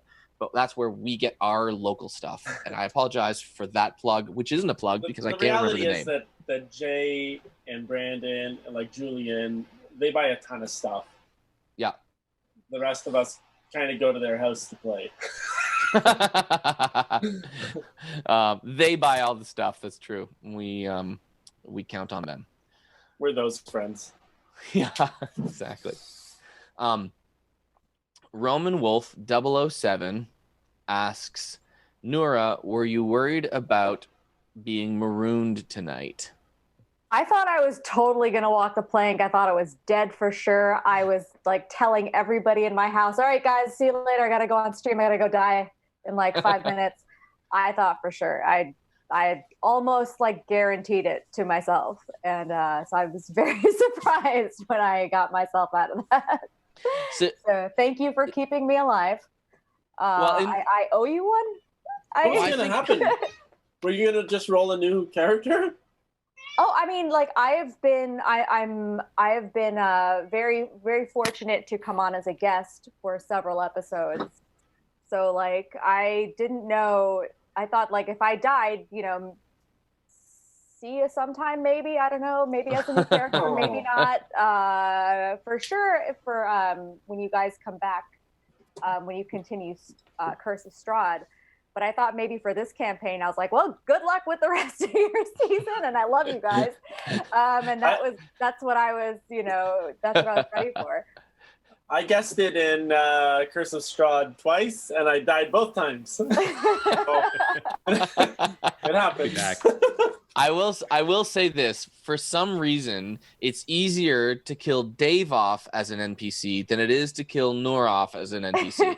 I'm not sure what the deal is there, but it's the truth. I will say there was a slight moment where I was like, all right, I'm going to double down, and that's why I chose to like hand over my scimitars to 3 earrings. So wow. I was like, all right, okay, do it. Go ahead. Let's see what you're gonna do, DM. Let's see what you're gonna exactly. I was like, let's see what you're gonna do. He was really against you, and I was thinking if he tried to kill you, I was gonna have to like use my Chrono Reges to like reverse time to save you. I will say that like for the audience and for people in chat, like I honestly had no idea what was going to happen. Like there was no metagaming in this. There was no like I didn't go back and watch the video like a replay. I honestly came in and had no idea what was going to happen, and I honestly thought they were going to kill me like first 5 minutes, and I was like, and then I'm going to go have dinner. Sorry, we're keeping you, by the way, from your dinner. No, trust me. I would much rather be alive and have a chance to play more with you guys whenever I can. Like it's always such a pleasure. So fun. So thank you for not killing me. Well, I like it's true, right? Like an NPC that Jay plays through and brings to the table, and then we kill them. It's like meh. But like you're bringing stuff to your character that is making us question whether or not we want her around. So good on you. Thank you. Your Thank character you. is There were a strong. lot of existential like questions I know, right? Yeah. placed tonight. I think it's our group, to be honest. Yeah. What is morality? Yeah. Yeah, exactly. Okay, questions. Why is Aella still fatigued? I'm not sure, but that's Redbeard76. I will ask Aella, and we'll find out if that's just because we haven't reset her character sheet or something like that. It could be. Because when you level up, the fatigue goes away and your hit points go up, correct? Like that's how it should work. She had to do a long rest. I think she just didn't do the long rest yet. Okay, on her character sheet. So you do that on D&D Beyond by clicking the little long rest button, which is below your hit point status, or just to the side of it, depending on if you're mobile or desktop. Okay, Roman Wolf 007 asked again. They all need a long rest, it looks like, on D&D Beyond. Thank you for answering my question, which I just also answered. Simon 1960. And we're coming up to the time now. We have about 3 minutes left. Question: how old is Bolt? I am wharfing playing a bronze 60-year-old dragonborn on the ship Sea Manticore. Love your character. Aww. How old is he? So I put him at 30. Okay. Yeah. So 60 years. As I understand, they age the same as humans, along the same, like they mature sooner, but they have the same sort of lifespan. Cool. Are you what color dragon are you? Dragon Bronze. Bronze, right. I forgot. Yeah. Bronze and proud. Should ask another question here. Writing Machine 123 asks, any advice for playing a bird? I'm playing an Aarakocra in one of the Revelry games. Yeah. Don't pick one that can't speak. Just pick a character that can use commonly. And yeah, that's my best piece of advice for playing a bird. There's another one coming up. Warp Saint 1 asked the question, can we talk about David's cute moment with Snow? Yes, we can. Let's do that now, folks. So David, We can do that. well, here's how we're going to do it. Here's how we're going to converse about it. It's like, this is so not Dave Morin. By the way, folks, at home, I spend a lot of time with Dave, and I can just tell you right now, that was the kindest thing I've ever seen him do. So Dave, where did you get the inspiration for that moment? Because it's certainly not natural. I've been watching a lot of kind people be kind and try to pick it up from them lately. Yeah. And just trying to put myself in character. If I was a kind person, what would I do in this situation? if I was. Yeah, well, that one was pulled off quite well. No, I don't know. I'm a nice guy. I got like kids and stuff and weep. They are alive, so that's good. Yeah. So that's amazing. I don't know. Okay. Does that count as talking about it? Yeah, we just did. Anyone else have comments on the cutest moment in the show so far, in this season so far? Yeah, I was trying to picture it, and Bacalhau, like turtles, what exactly do their hands look like? Is it like it's not just a flipper, right? You have fingers. Yeah. Do you? Is this Ninja Bolt or Turtle. Adam asking this? Ninja Turtle hands. They're Ninja Turtle hands, I think. Oh, okay. Yeah. Ninja Turtle. Like a turtle's hands, Yeah. but I guess a little more dexterous. Yeah. All right, we should jump back in on that note. Let's get on with this. Oh man, it's awesome. All right. Again, Yeah. thank you to all the Revelry Pirates who are subscribers to our channel. Again, all you need to do in order to become part of the Revelry is to subscribe, either through Twitch Prime or just a Tier 1, Tier 2, or Tier 3. at the different tiers, you get different things, including your own ship as a tier 3 captain, and you start to add crew, and there's roleplay channels on our Discord. You get to go on quests that are led and DM'd by our moderators. 2 quests have already happened, which will affect our game moving forward, which is so fun and exciting. And you'll see what else possibly this episode. All right. Okay, you guys hunker down for the trip to Darktow. It is a 5-day trip. And during that time, a couple days in, Aella, you are beckoned to the captain's quarters in the middle of the day. Okay. As you enter, she looks at you. She says, please, please, come in. Okay. I go in. And she says, Aella, we spoke about something some days ago regarding the revelry. Where do you stand on all that has happened here? You knew before everyone else did about the true nature of what we do.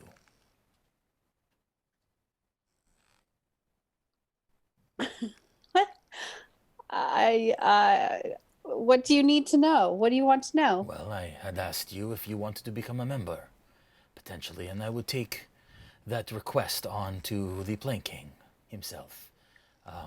And you could join our crew. There is, like I said, something about you, a storm that I could use upon this ship. I am losing my other one of your abilities very soon, as you know. Dajarkal filled a role that I need filled. And what did you want me to do? What is this? What does this role entail? Yeah, join our crew and sail the seas with us. Help us to forge our own destiny. You have sailing background. You are an accomplished fighter and healer. You have many other abilities. I just want you to consider it. You don't have to decide now. Perhaps before we leave Darktow. If you are interested, you let me know. Okay. All right. And I thank you for what you have done aboard this ship.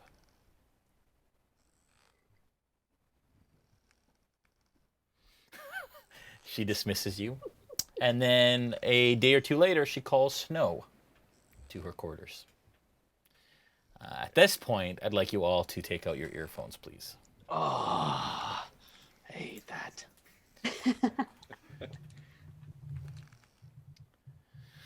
My brother, I know it has been a trying excursion thus far. And I can feel the distance that we have. I can feel that you are pulling away, that you perhaps have made your decision about when you want to move on, and I just beg that you know that my heart, a little bit of it leaves with you. And I want you to know how much I do care, that I do love you. I'm not quite sure how I can do this thing without you, but I will. What is your intention? Well, my thoughts were if I could be given leave from the revelry so that I no longer have to answer to anyone but myself. That would be my hope. Not that I would never do work for the revelry again, but I would do so more in a, blade for hire capacity, I just want to have the freedom to be able to choose my own direction, to move my own hand. Do you know what I mean? Yes. Listen, you and I, we have been through so much. We fought hard to survive in the streets. There were many out there that would seek to do us harm, but together we got through. We survived. We found our next meal. We had to do some shady things. Mostly I would do the shady things. I did not want you to be taken to dark matters. I wanted to protect you from that.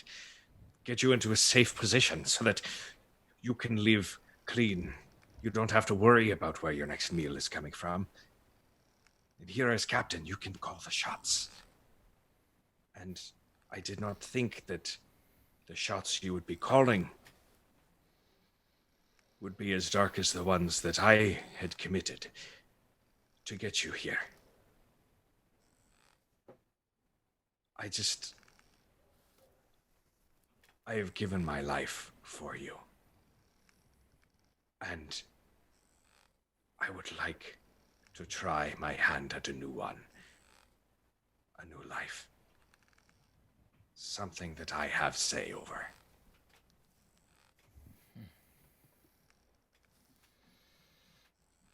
Well, I understand and I appreciate it, and I know that people come and go, and chapters open and close. And if this is the end of our chapter, at least for now, then I will accept it. And I am thankful for all that you have done. But I hope you remember that we may not have survived this life if it wasn't for this. Now we are kings. We are lords and commanders of our own destiny. You may be a king, a lord, a commander of your own destiny. I am a cook and an assassin. You understand, don't you? Yes. I'm stuck in one place. I am in the kitchen, and I do what you ask me to do. But there is so much more to life. I want to reach out. I want to see what I can accomplish. Sister, in just a mere matter of weeks, look what I've been able to do. And then I manifest an echo right beside her. Whew. And she jumps and she steps back and clasps the desk. Don't be afraid. That is also me, but from another existence. A dying age. A timeline that never came to be.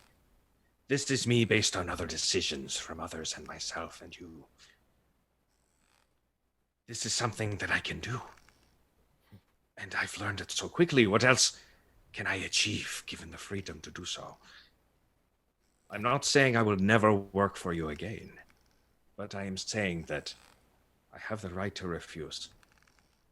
I'm saying that there is no obligation, familial or otherwise, that should I be asked to do something I do not want to do, I can say no, because I am my own free agent, because I am the one that is given the opportunity to decide.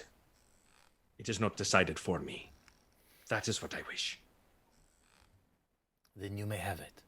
I may be the commander of my destiny, but somehow, brother, you've managed to find a way to change your past.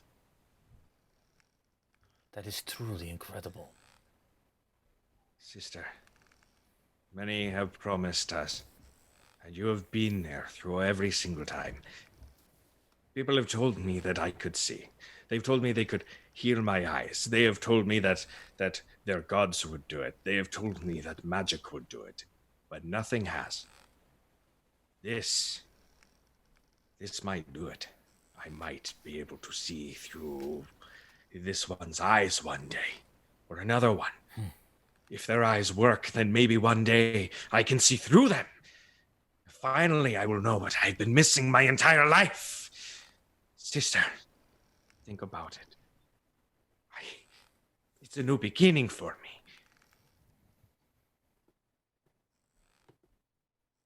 More the way than one.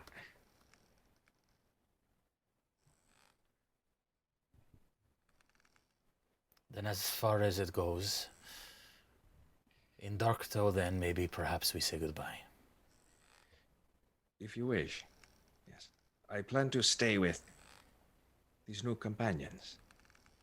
I have made connections with many of them, and I wish to tie my fate to theirs.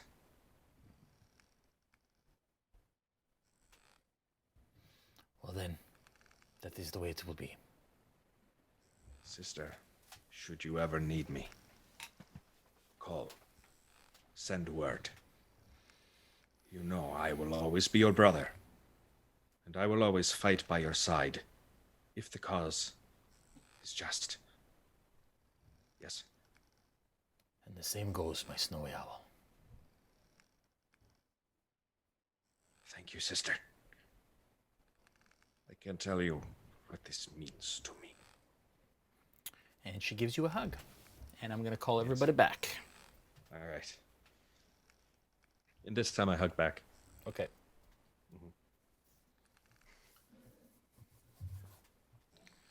And we're All back. right, and we're back, ladies and gentlemen. Welcome. All right. The trip goes off without a hitch.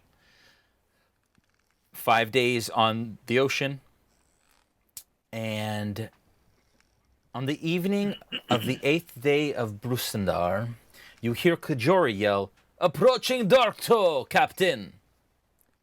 as the whole of the crew begins to collect on the deck to watch their approach. Some scatter, attending to their various duties. Others stand at the railing, looking northward. You guys hear this from the various places that you are about the ship. The sun is probably 3/4 of the way set at this point. What do you guys do? Just during the trip, I want to have used my right tool for the job feature, which I just got, level 3. Yeah. And now I have made my own smith tools. Oh, excuse me. All right. Well. Cool. Yeah. All right. La-di-da. Very good. What do you guys do? I go find Bacalhau and I tell him the good news of the discussion with my sister. Okay. So, Bacalhau, I've been given freedom. I am now my own master, as you would put it. That's great news. I wish to travel with you and the others. As I told my sister, my fate is bound with yours. It's very, very exciting. How did that happen? Well, she called me in, and I think she knew. She sensed that I was no longer so invested in this sort of life, that I needed that freedom. And she offered it to me. Wow.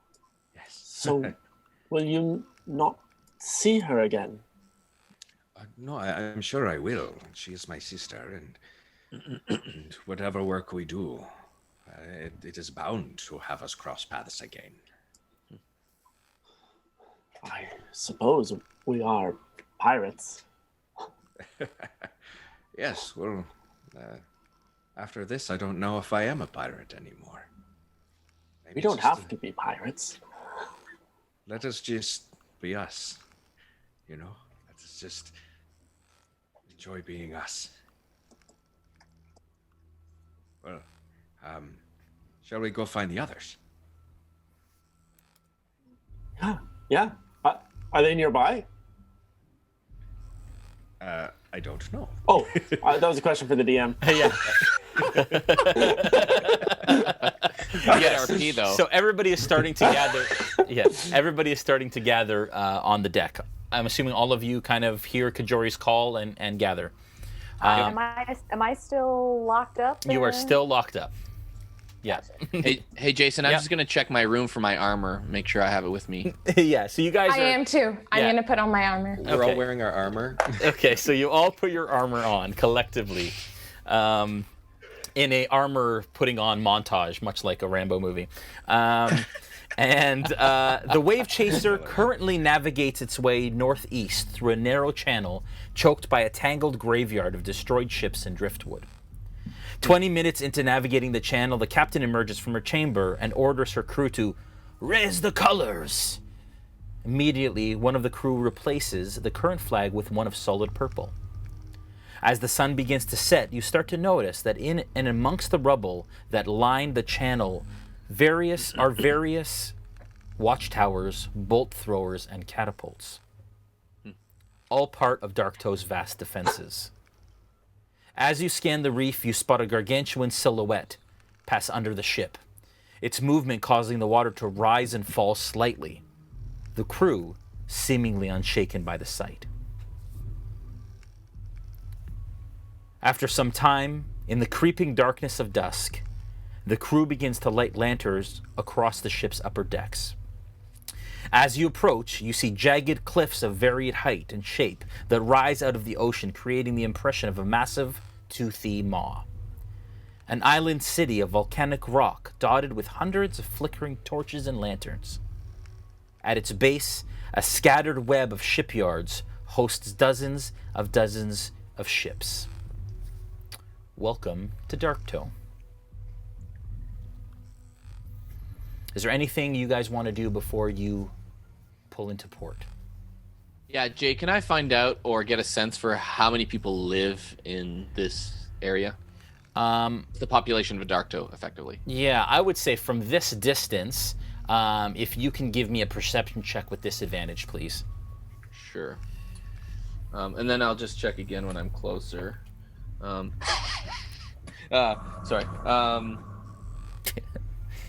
That is a natural 1. Yeah, you have zero clue.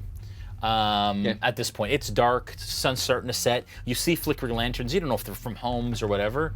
You're not even totally sure anybody lives here at this point. Okay. All right. All right. Anybody else? No. Dajarkal, one of the people guarding you, a couple of the crew come down and they open up the latch and they pull you out. What do you want to do with these shackles that have been loose this whole time? Just freaking out a little bit when they come in to get me. I do close them. Okay, so you close them shut, and they click, and they come over and they kind of grab you, one on each arm, gently. Actually, they're not super rough, though. You do get gaze, like death stares, from some of the crew as you're carted up the stairs and onto the main deck. Many of them considering you a traitor, and should have potentially met another fate than the one that the party has awarded you. As the wave chaser approaches the harbor, you pass 2 caravels already docked nearby, and a caravel is a ship much like the one that you're on. One appears to be in mid-construction with the figurehead of a manticore. The other has the deceitful squid emblazoned on its side. From the crow's nest of the squid, you spot 2 pirates watching you. As you pass, one is a tabaxi and the other a half-orc with a pigeon on its shoulder. The half-orc reaches into a pouch and holds it out for the pigeon, who pecks vigorously at it before the orc tosses the rest into his own mouth. On the deck, you see several more pirates watching a competition between 2 pirates on a floating log in the water. One falls with a splash as you hear cheers and groans erupt as pirates pay up or collect their winnings. The wave chaser continues to slow until it comes to a halt as the crew slings ropes overboard and begins the process of securing the ship to the docks. At this point, Borth announces that it's time to disembark, that you all have shore leave, or that the crew has shore leave in general. What do you do with your stuff?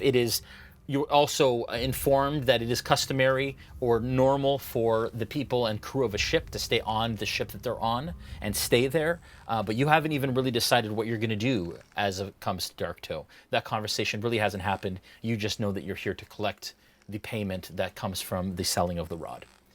So is there any preparations that you all want to do before you disembark? Dajarkal, you really don't have any choice. Just Although making sure that your things have been collected, and one of the crew members is carrying it. It's fine. Yeah. I think I would want to keep an eye on where Dajarkal is as well, Okay. and just make sure that we're nearby to help once she gets off, and that we're all together. We don't want her to get separated from the group. Okay, so you're standing kind of around her.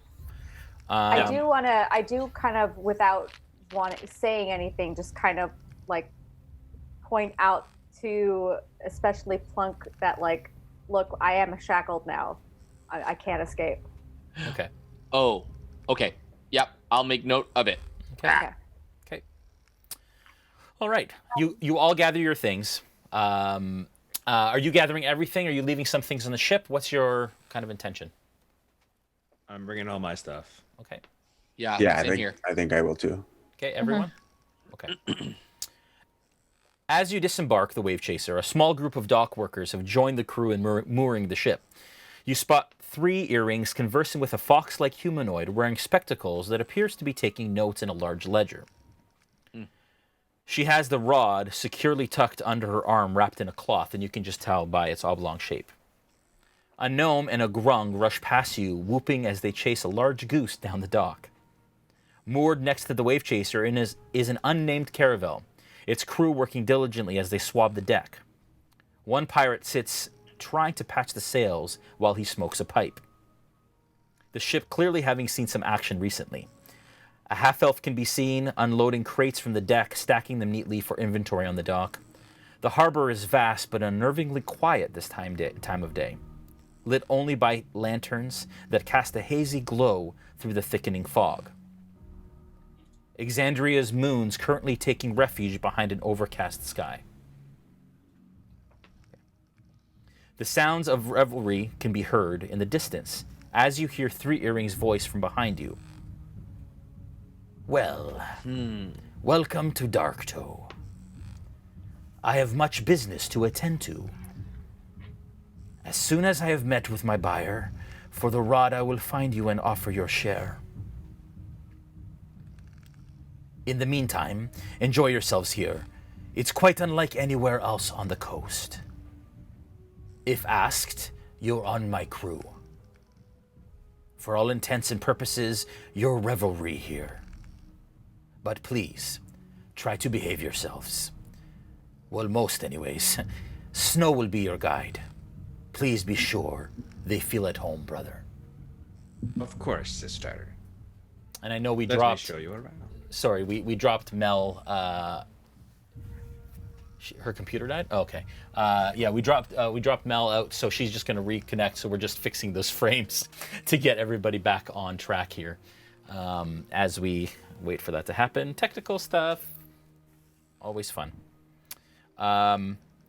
She also then turns to Dajarkal and her captors, and she says, "You may let her go."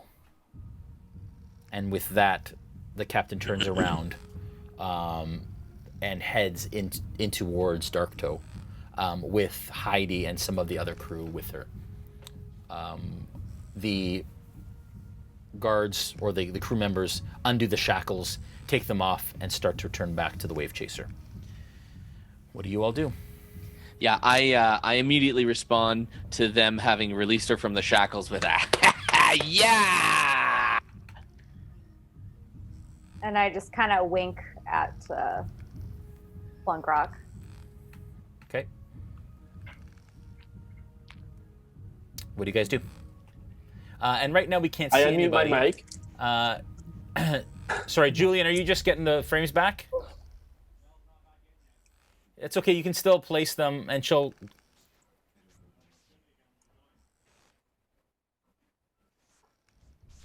Just hang tight, folks. Yeah, I think Jay, if Mel accidentally even signs back in, then they're gonna have to redo all the frames. Because she's last, though, she'll go into the last spot. Oh, maybe, yeah.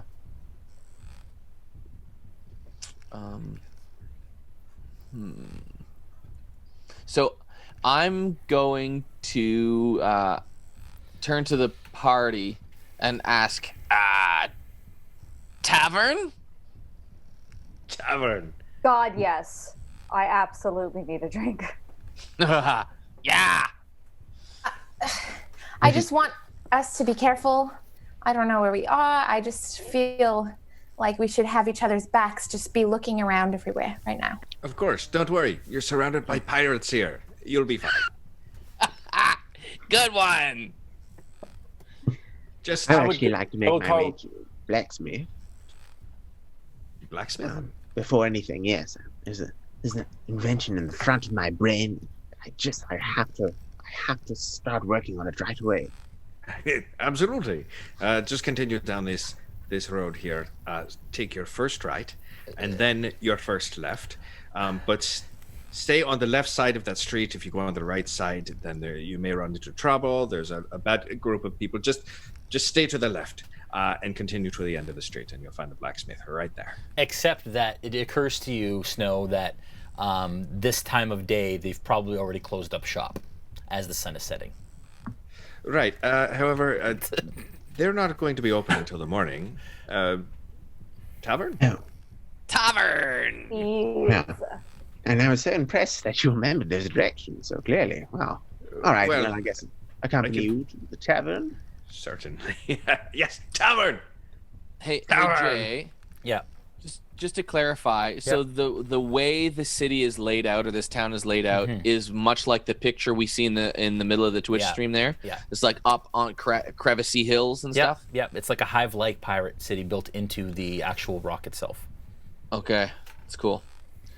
All right, Tavern. Okay. Tavern.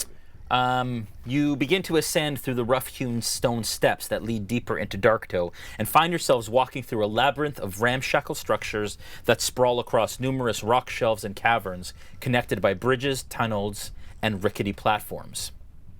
The hive-like city has made use of naturally formed nooks and caves and turned them into modest hovels. Where to? The taverns. Specifically, I'm assuming the Bloated Cup. Snow? Yeah, if that's the one that we normally frequent, absolutely. Yep. And that's kind of, there's two within Darktow, but the Bloated Cup is kind of the most popular, and you think the best kind of indication of what Darktow is for your new companions. All right. Okay. As you walk through, and it's not far, this is the closest one also to the shipyard, and you all kind of sense that everyone here that you're passing is part of the revelry. And as you pass people in the streets, they kind of look you up and down, they gauge you. Some are really seedy and shady, others appear to be sailors, but for the most part, everyone seems like they can handle themselves. There isn't any present guard, as it were, or uniformed sort of presence, but there are definitely people who are walking a path like a sentry and looking out for certain things, almost like they police themselves in a lot of ways. 3 blocks out, you can clearly hear the loud chatter, yelling and singing, marking a bustling pirate tavern. You come upon a large 2-story building that seems to be the source of all the excitement. A sign above the door says the Bloated Cup. My friends, welcome to the Bloated Cup. Keep your pockets guarded and your bags closed. Let's go. As I go in, I want to hold my warhammer, just make sure it's out in front of me. Okay. All right. And please, my friends, in my appreciation of everything that you've done for me, please allow me to buy drinks tonight for everyone. Yeah. Dajarkal. Dajarkal. Dajarkal. And I'll say to Snow, I want to say quietly to Snow's ear, is she our friend then? I really hope so. I reach over around Snow's shoulders, and say, Dajarkal friend, drink up. Tonight, she's a friend. I'll say to Dajarkal, I'll drink from your cup, but I wouldn't call this an act of loyalty quite yet. I know my actions have to prove myself, and I'm ready to do so. But for now, we drink and we celebrate a little bit of freedom tonight, yes? Very well. I appreciate the offer. I'm gonna not drink anything tonight. But I'll celebrate with you. No fun. Oh, you're gonna make Plunkrawk sad.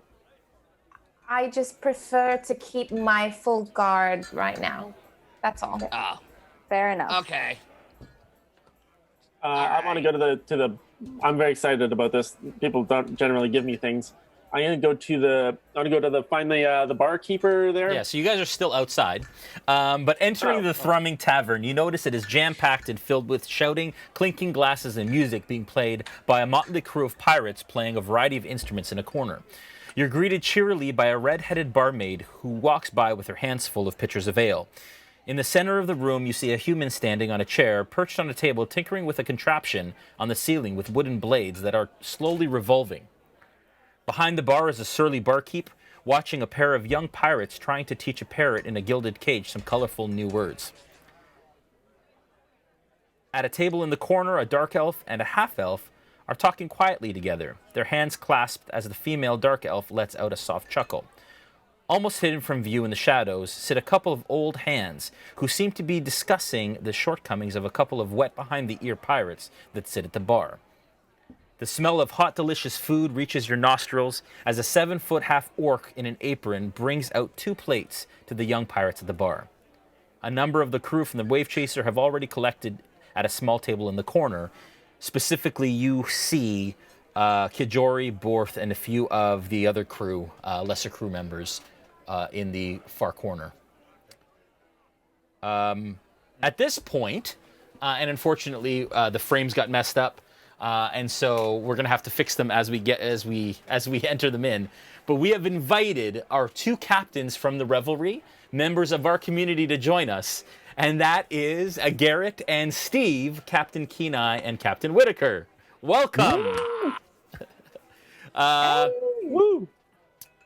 You are enjoying, the 2 of you captains, and discussing some of the recent ongoings within Darktow as we fix you guys. You guys are kind of broken right now in the scene here. But you guys are enjoying the revelry, as it were, as you have been for the last couple of weeks since your last quest out. And you see a group of adventurers come in. You've heard rumors of these, and you knew that they'd be arriving around this time, as you have also seen members of Three Earrings crew enter just before these newcomers have. What do you do?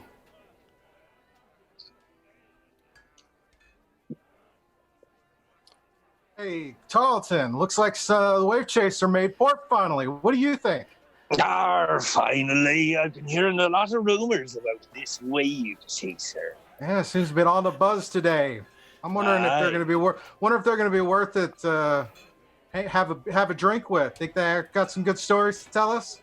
I believe they might. I hear a lot of rumors about this Three Earrings and her crew. I haven't heard much, but let's welcome them. Welcome them. Come, lads, lattices, come join us. Tell us your tales. You see that there are 2, and if you can just describe yourselves as these 2 captains, appearingly commanding presences, start to kind of usher you or call you over to their table in a corner. If you can just describe your characters for us. Tarleton, be my guest. Okay. He's around 6 foot, maybe 6'1". He's got a kind of a red goatee. Looks a bit like me, actually. No glasses, though. With an eye patch. Nice. There we go. Oh. Arr. And Captain Kenai? You see sitting there holding what appears to be a pitcher, a Goliath, who, if he stood up, would be about 8 feet tall. Sitting there enjoying his drink and just having this wry smile and an infectious laugh every time he hears a good joke and a good story. All right. So what do the rest of you do, adventurers? Yeah, I immediately I grab the friends that I can kind of get along. I go, let's go there and see where they just called us over. I want to go towards them. That's party. and bring them over. With you? Yeah, let's go. Yeah, I'm very happy to be out of shackles and to be on land, so I'm there. All right. And I'm just going along with the party. Everybody's going that way. I'm going that way. Okay. Let's get some chairs. We have some guests here. Well, it seems to be the place. Shall we pull up some chairs? And I want to wave down a bartender as I go, like a waitress, so that we can order drinks. Yeah, and there is a like I said, a red-headed kind of plumper barkeep who walks by, and she says, "One moment, please, one moment." And she has her hands full of pitchers right now that she's kind of dropping out of some tables. It's actually hard to find enough seats for all of you. It is so packed that you're having a bit of a difficulty kind of finding a place to sit and kind of take a load off. So rather than sit down on a chair, Jay, I'll just climb right up onto the Goliath's lap, and stand there. Yeah. And go, what's your name? You're an odd one. They call me Scoob. Keen Eye. And what's your name, my feathered friend? Plunkrawk. Want a song? By all means. What have you got? He's very good.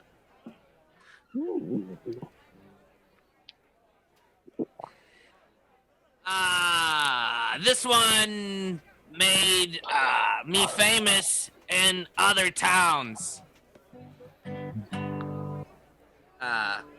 Goes, I never knew that I'd like to be a pirate.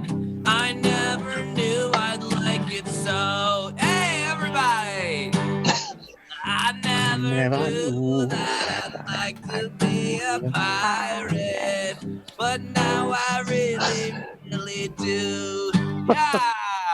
Hey. And people around you start to kind of clap a little bit. Some people are like, "Shut up! I'm trying to drink over here," and yelling and so on and so forth. I didn't even know we were pirates. That's a great tune, Plunk. That's much better than I heard one a few days ago. Yeah, I'm the best. Because I'm so little, I want to jump up onto the table, and I want to look at the two pirates and say, "Hello, I'm Gaziel. I wanted to see you face to face." And now that you have, what do you think? You're quite large. You're just very large. I just can't even. Whoa. He's a big guy, but he's nice. Very kind. Where your hammer, Gaziel? Oh, yeah, sorry. I'm not trying to do any harm. I'm just scared a little. You pirates. That's understandable. It's understandable. I'm in unknown territory, I guess. I'm just trying to protect myself. Tell me about you pirates and what you're like. We're not really that much different from any other pirates, I assume. We like to steal and, recover. Just enjoy the freedom of the ocean and adventure that comes with it. Would you consider yourselves good? That's a good question. As I try to shrink back when she says that. Well, lass, I'll tell you the same thing I tell me crew. As long as you're loyal to the ship, loyal to me, and loyal to the crew, you get fair. You don't do that, you ain't treated fair. Pure and simple. Oh, I like that one. Are you their master? Yes. The Sea Manticore be my home, and the lads be my family. Sea Manticore. Sounds tasty. Not really. It's a little gamey, especially around the tail. You hear Scoob kind of slip in and out of kind of a dwarvish accent as he talks. Oh, wow. You just need more melted butter. And that's kind of... I'll have to try that next time we find one. Yes, I think that would really set it off. The flavor, just get very rich flavor. I'd recommend fermenting it and then storing it with salt. It's probably the best way to take care of it. Salt has 3 strings around it. Slipshot, keep note of that. Well, I'm curious. This is the first time we've met. What is the most recent thing that you've recovered, as you put it? Yes, recovered. Harrowing story. Recovered. I just made it back from a trip not too long ago, but my good friend Tarleton here was here when I got here. I'm sure he's got a. I'll let him start off his tale. Oh no, I'm not sure that you want to hear anything about my tale. It was only it wasn't very interesting. Tell us. Oh, well,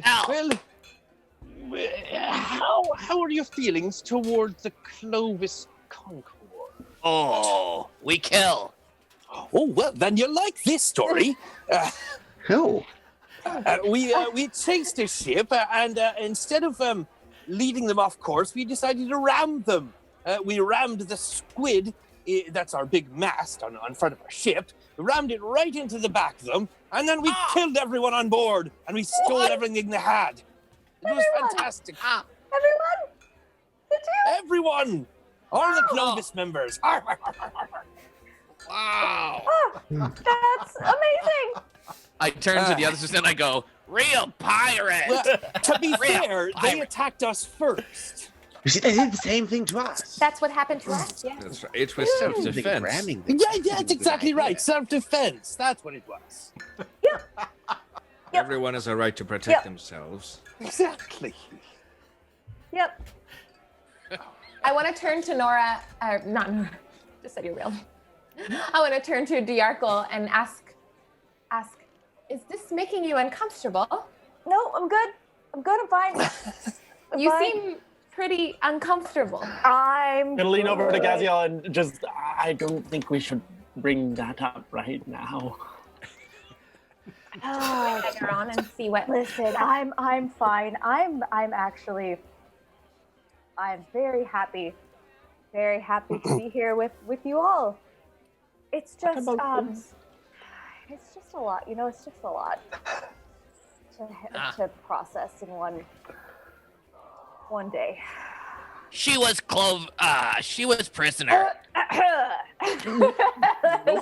elbow him. She's our friend now. She's okay. I'm okay. I'm okay. Yes, she's been recovered, apparently. Okay. The barmaid comes over and says, "All right then, how may I help you? May I get something for you to drink?" Yes. Have everybody. alcohol. Yes, of course. We have mead. We have Can I ale. have a Palma Flora with extra flora? Oh, we don't have any of those here. I'm sorry.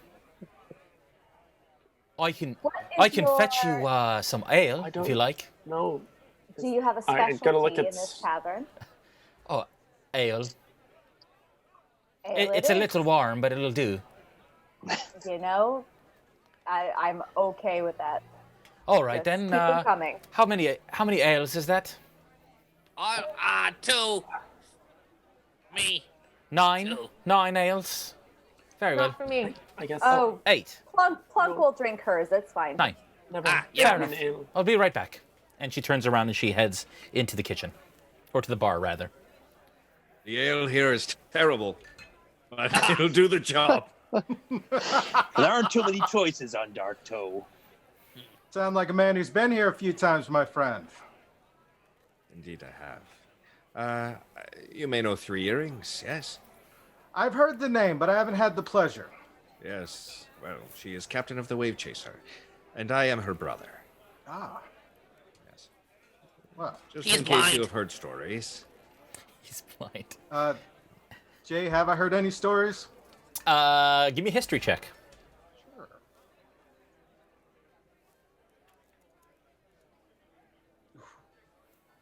Yeah, that'd be a 7. Why not? No, you don't quite remember any stories. Although you've been drinking a lot this week, and you do remember some rumors regarding Captain Three Earrings. But you can't quite place it right now in your foggy kind of state. But Captain Whitaker, if you can give me a history check, please. Yeah, sure. Is a 19. Okay. You do remember that there was a captain named Three Earrings that was pulling into port tonight, and she owns a ship by the name of the Wave Chaser, and she's befriended a motley crew of adventurers, which you've actually been waiting for. And, of course, Scoob has kind of forgotten that through his drunkenness in the last number of hours that you guys have kind of spent kind of waiting in the Bloated Cup for them to arrive. You do remember that it was connected to the death of a captain some months back, and that she died at the hands of the Plank King himself, and something to do with an ancient evil, but that's pretty much all you remember. Okay. I will relay that information to Scuba, kind of okay. This is what you might have forgotten because you're doing a bunch of drinking. There's a bunch of it happening on this island. So I'll tell them about Even the size of me cup I use all the time. Well, that's the regular size around here. Well. Well, yeah, it's back to the Concord. They've been around a lot lately. My crew had a run-in with them too recently. Did you? You don't say. It was we had gone to one of our sister ships had failed to check in, and we went to go follow up. Found that she had been attacked by a mercenary crew, and then while I was on shore making sure everything was good there, my lads are telling me that a Concord ship came plowing into the two ships at full sail, and had a nasty run-in with Sahuagin and Meros, some nasty deep-sea creatures. But all the crew on the Concord ship seem to have been eliminated already. It's very strange. We attempted to save the ships to bring back, but from what I hear, the damage was too extensive.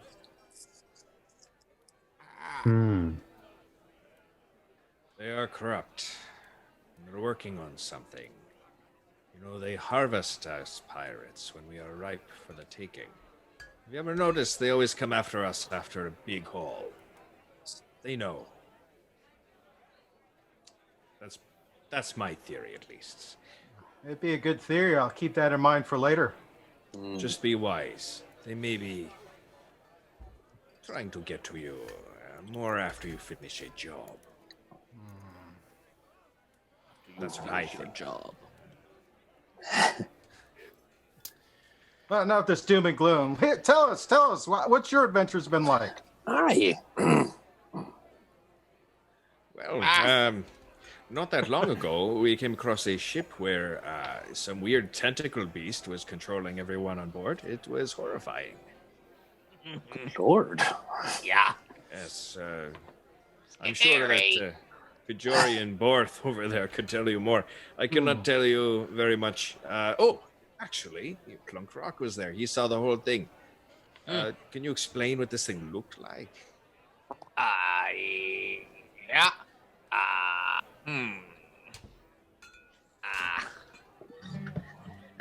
We all live in a yellow submarine. A yellow submarine. A yellow submarine. We all live in a yellow submarine. A yellow submarine. A yellow submarine. Underwater.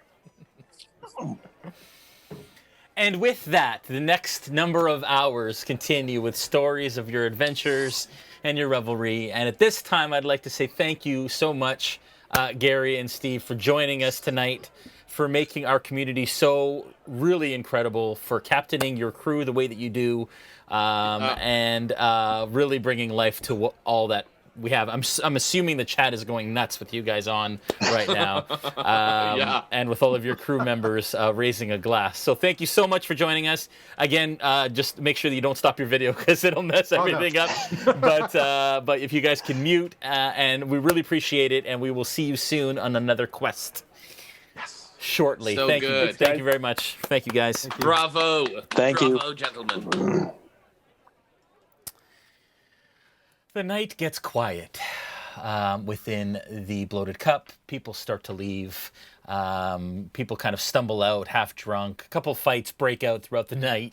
Lots of music and lots of craziness, as you would imagine would occur in a pirate town of sorts. Sleep is starting to beckon you. What do you do with the rest of your evening? Find a room. Okay. That's safe. Yeah, so you can either head back to the ship, which is guarded and the crew stays there, or you can try and find a room in town. Snow, you know that there are a couple kind of shady inns, and again, they only exist for people who come and don't have a ship, but most people have ships, and everybody on land stays on land. They actually are here to maintain the island, as it were. So. They don't necessarily have two different homes. And for most crews, their ship is their home. So what do you guys want to do? I think I definitely have to find a room. Yes, you do. Yeah. I'll ask Snow. Snow, how long till your sister returns? I don't know. Just waiting for her, right? I don't know. It depends on how long it takes for her to meet with the people she needs to meet with and do the deals she needs to do. So I am sorry I cannot tell you, but I hope for possibly tomorrow. Is there somewhere we can all stay? Somewhere safe. The ship is probably the safest place. But we can't go with Dajarkal. Because of the shackles. Well, even so, shackled up, she would still be safer there than in the inns around here. However, if you wanted to stay at one of the inns, you can certainly try, but I don't recommend it. They allow her to stay back on the ship. I don't know if your sister will allow me back on. His sister isn't there. This is true, but they still obey her orders. I see where you're coming from. You wanted us all to stay at these inn? I mean, you're free to do what you would like, but I don't know if I'm welcome back.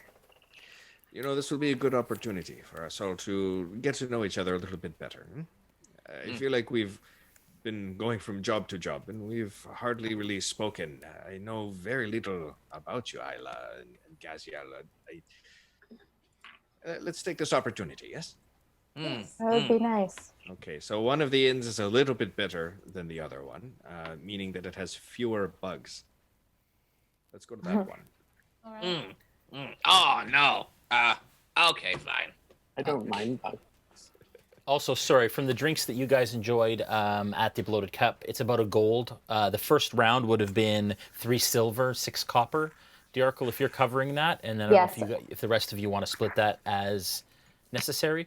Snow, you also know that because Darktow polices itself, it is forbidden to steal or wrong another member of the revelry, especially within Darktow. That said, it is known that if there's nobody to report the crime doesn't get reported, nobody gets in trouble.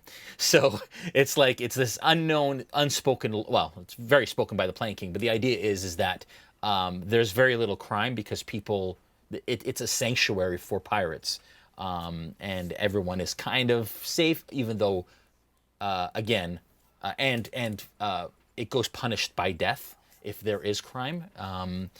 But that said, again, if nobody's there to notice, then whatever. So it does happen, but rarely. Right, John Wick. Yeah. All right.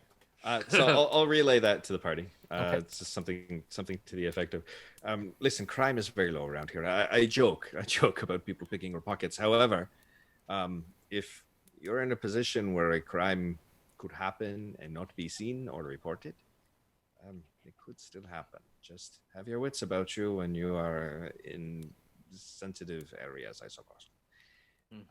Yes, don't worry. It will be fine.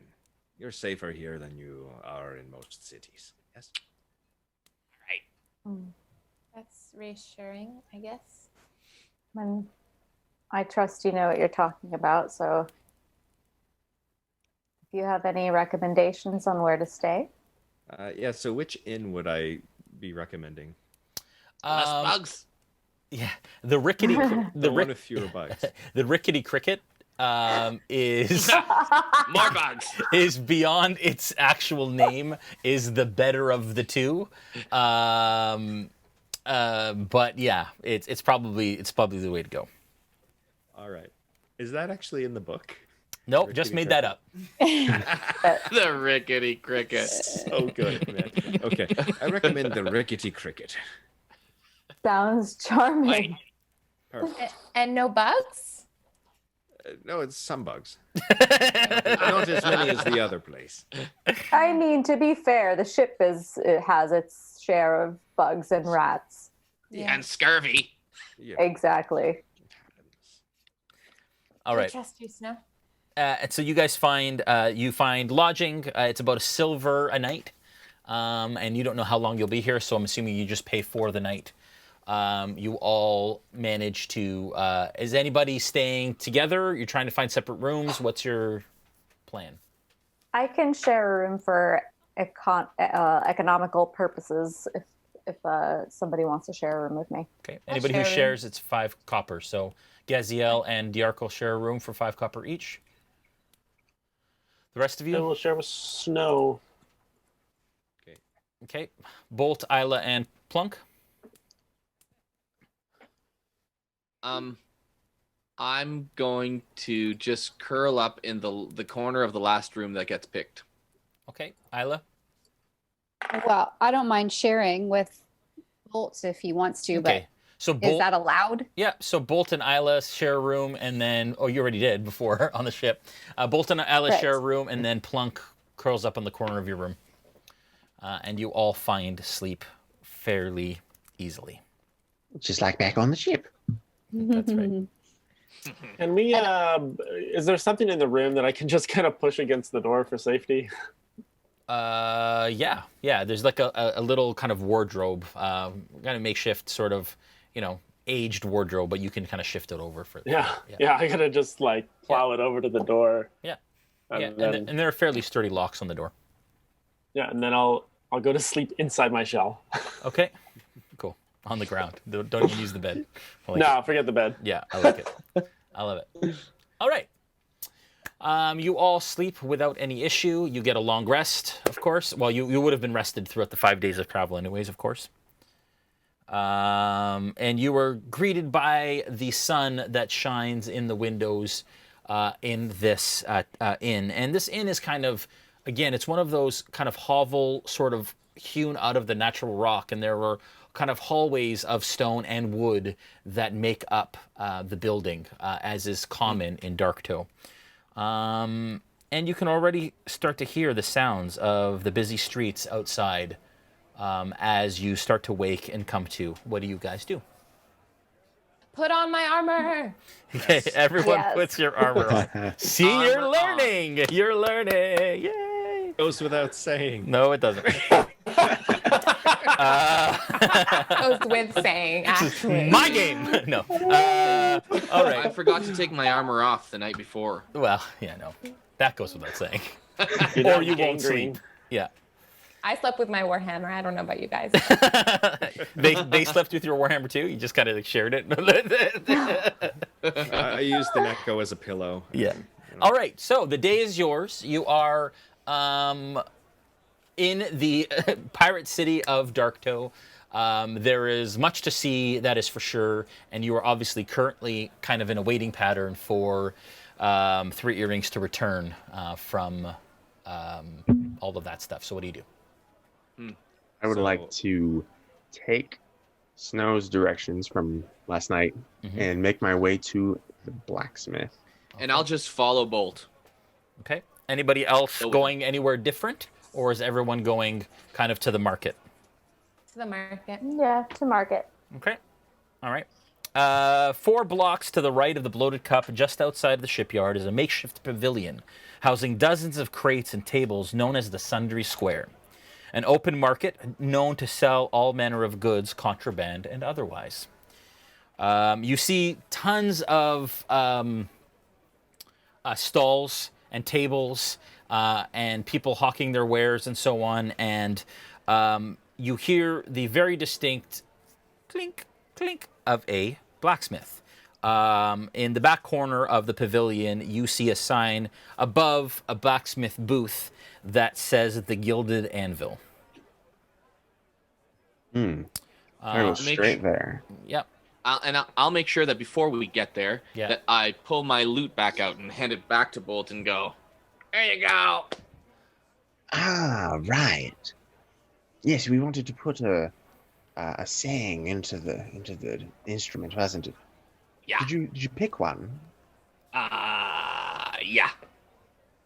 All right. Let me just activate it, and then you can record what you want to be said. Ready? Ready. And go. And so I whisper a Grinner's song into, which is only one verse long, into the lute. Okay. And Jay, if you'll allow it, I would like for the song to only take 2 strings and the other 2 strings to be reserved for another melody. I would say that you could do each string. It's a single item, so I would say that each string could be a different item. Okay, so that's what I'll do. The Grinner song is the first of the items. Okay. All right. And I'm assuming you know this Grinner song, but nobody else does, sort of thing, right? That's correct. Yeah. Okay. Yep. Cool. All right. As you kind of make your way to the Gilded Anvil, you see a number of other stalls that kind of stick out. They're the largest of the stalls, which seem to be selling all manner of general goods. Is called the Polished Gangplank.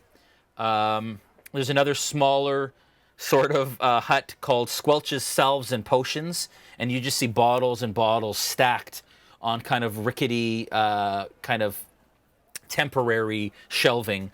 You see another one that says Magical Mix Mystical Menagerie. And all manner of magical trinkets and sorts, all of that kind of sort of thing is there. And then, of course, you guys make it in front of the Gilded Anvil. And there is a man who turns around, and he's got these long mustaches and this long goatee and a wrap that wraps around his head and kind of heads down. Snow, you recognize his dress to be very much Marquesian. Oh. You could tell that as he speaks every time Josh looks at me and goes like this. He can't see, and I'm like, what are you nodding your head about? Oh man, Snow is blind. Oh, next time somebody asks me to play a blind character, I gotta remember. Man, I'm learning. All right. And the gentleman at the stand turns around and he says, well, hello. My name is Teodoro. I am here to help you any way that you want. What can I do for you? Any way that we want.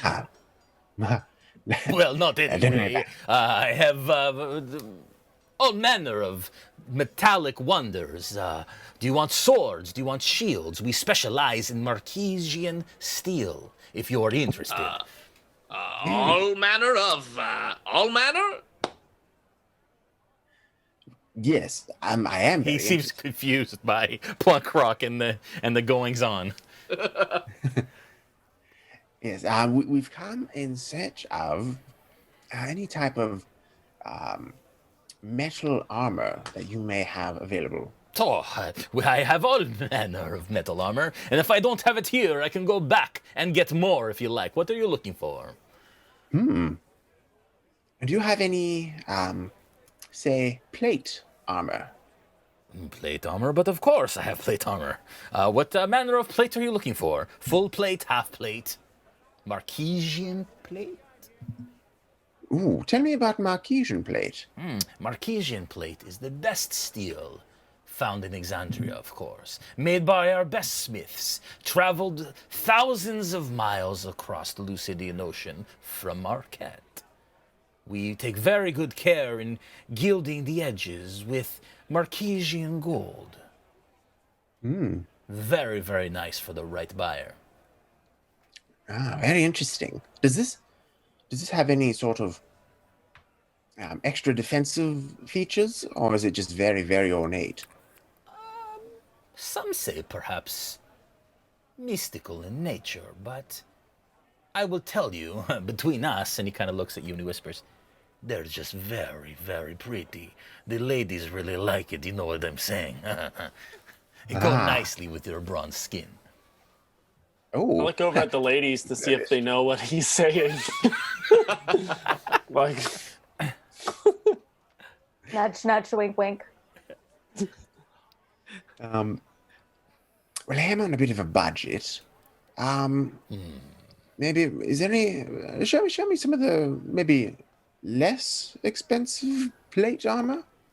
I'm not too picky. I have this standard plate armor, I guess. If that's something that you are interested in, I guess we could probably make a deal for it. You find the best prices here on Darktow, of course. Of course. This, for example, is very, very nice plate. And he pulls, he points back to a dummy, and he's wearing full plate. And looks like what you would expect a medieval kind of European plate to look like.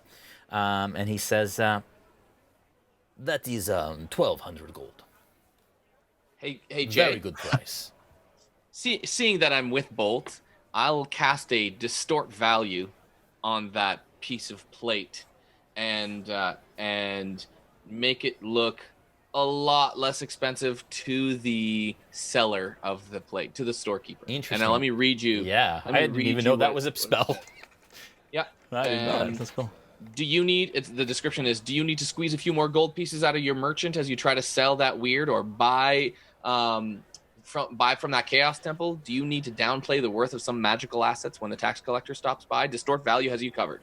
You can cast the spell on an object no more than 1 foot on a side, doubling the object's perceived value or diminishing the object's perceived value by half with the help of illusory scratches, dents, and or other unsightly features. Anyone examining the object can ascertain its true value with a successful intelligence check against your spell save DC. Okay.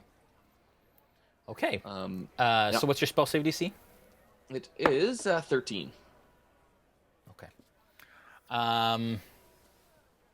So he kind of turns the armor. He says, "Would you like to take a look?" And you start to look around it. And Bolt, you notice, and I think it's for everyone, right, Joel? It's not specific to anyone. So Bolt, right. You start to look around, and on the back of it, there is a very unsightly dent that you know would severely affect the structural capacity of this specific suit of armor. Well, it's very nice, but it seems like it's a bit damaged, isn't it? I mean, look at this side over here. I don't know if it'd be as strong as you make it out to be. Is it impossible to tell if the Plunkrawk did this? Like, is there a verbal component or anything? It's touch. So you would have to touch it because it's. Well, I'm right beside him, so why don't I just touch it? Okay, so you kind of walked over. I'll allow that to happen. But does it have a somatic component as well, or is it just? No, only touch. Only touch. Okay. Yep. So he also looks around, and he's like, "That's strange. That wasn't there before. I swear the armor was." And he actually runs his hand over it and realizes that the dent is not actually there, that it is an illusory, and you can tell that he's noticed that something is happening. I'll quickly just go and walk out the door. Well, it's an open stall, but you kind of walk down the. He's like, somebody's playing tricks on me. I fixed this armor myself. I know it's not like that. And he starts to look around at you guys. One of you, is this some sort of trick to try and steal from me? Well, it isn't any of my doing. I'm just here searching for some armor, and this one doesn't look very nice. Give me a stealth check, Joel, to get out of there. Sure. I'll yell out. Looks magical. Well, that just undid your stealth check. As he says, "That one. Was it that one?" That was magical. And he starts to kind of look around for the pirate sentries potentially that are kind of looking over the market. Okay, so now I'll duck and try to head to another stall and shimmy behind. Okay, give me a stealth check for hide. Yeah. What are the rest of you doing? I was going to say, well, no one is here to steal anything. We're very willing to pay, for an item. We would just like to, get a fair price. And I cast Charm Person. 23 is what I got. Okay, so you cast Charm Person. All right, and he has to succeed on what? 14. He looks at you, and you see kind of like his eyes glaze over for a second, and then he blinks, and he looks at you and says, I see what you're trying to do here. I suggest that all of you turn around and go the other way, please, before we start trouble. And he steps back and puts his hand on his scimitar. All of us? Are you not all together? Well, we came together, but I'm just here to shop. Persuasion check.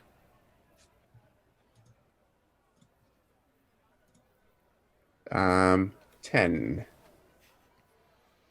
I'm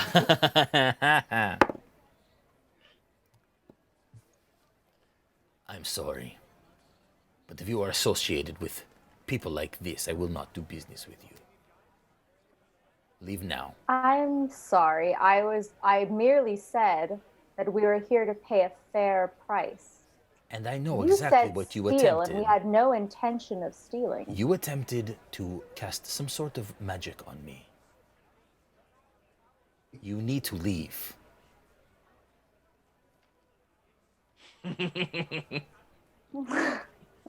I'll say to Dajarkal, I'll say, you should leave, miss, with your bird friend. We're just here for some armor. And I just kind of like, oh, I'm sorry, sir. I will leave you, like acting like as though I don't know them very well. Yeah. I'm so sorry, And sir. I'll say to the I was just trying shopkeeper, to help. I And I can't believe people I'll leave. sometimes. Okay, persuasion check with disadvantage, Bacalhau. Because we're casting magic on items. You all came together. Okay. Everybody's swindling. Can I help him persuade? Sure. With disadvantage. So what does that do? I've got disadvantage, but he's helping? He adds his modifier to your disadvantage roll. Yeah, so mine's Okay. +3. Okay, so I'm at 10. But I also have Bardic Inspiration left over from Joel. You do. Can I still use that? No. I don't think it lasts that Is long. it runs out at some point? I imagine check. it would. I'll check for you, Dave. Yeah, if you can check. Yep, I'm doing that right now. Yeah. Actions, Bardic Inspiration. As a bonus action, this can be added after seeing the roll, but before knowing the outcome. Within 60 feet, that can hear you gains an inspiration die for 10 minutes. The creature can add it to one. I think that's gone. Yeah, that was like 10 days ago. That's a couple days. Okay, so I'm at 10. I'm at 10. Yeah. Okay, so he turns to you and he says, first of all, your kind don't need armor. I know that very well. And he yells, Herald! And this massive half-orc, who is standing kind of off the side, hefts a great axe on his back and begins walking down the aisle towards this stall. Okay, I'll quickly step out in front of him and go, song for you.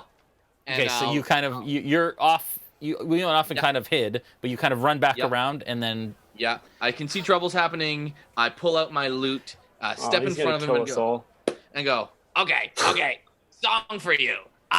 You look like you need a song. And persuasion check with disadvantage, please, at this point. But I haven't sung the song yet. It doesn't matter. I haven't performed. Yeah, whether he wants to hear it or not, or allows you to play. Okay, all right. Can I That's say a natural 20. Ooh. Okay. While he's doing this, me seeing another half orc just kind of like straightens my hair out and kind of give a little wink. Well, it was disadvantage with the natural 20. Is that what you got? You got 2 20s? Oh, no, I didn't.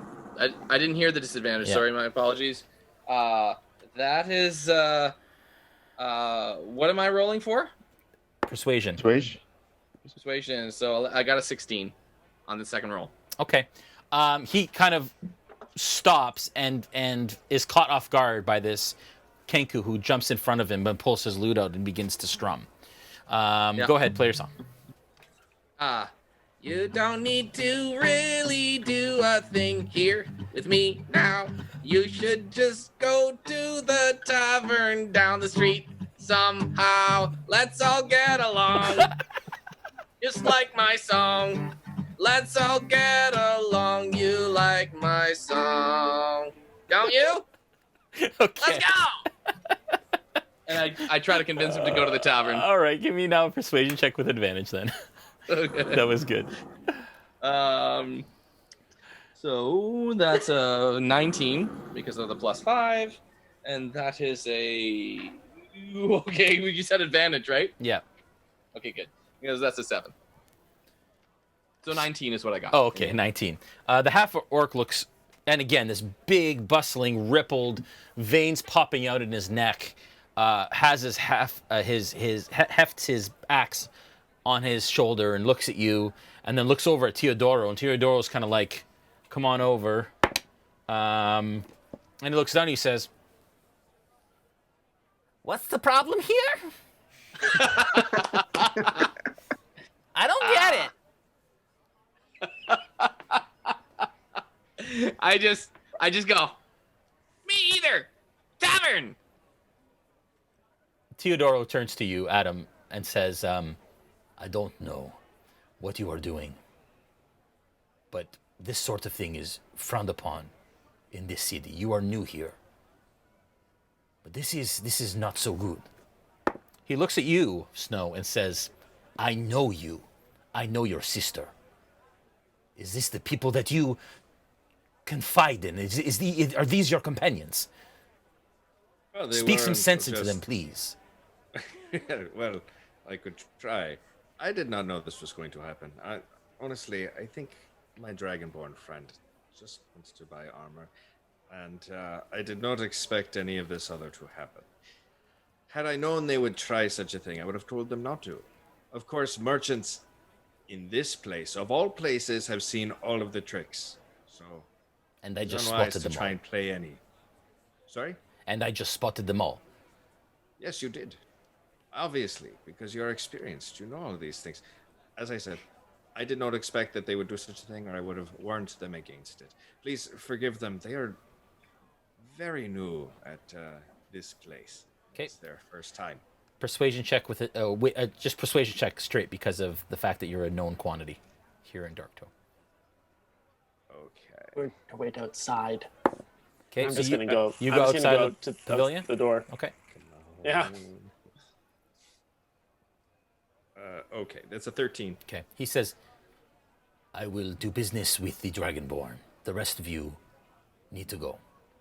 Yes, hey, how about all of See ya. us go over there? Yeah. Bye.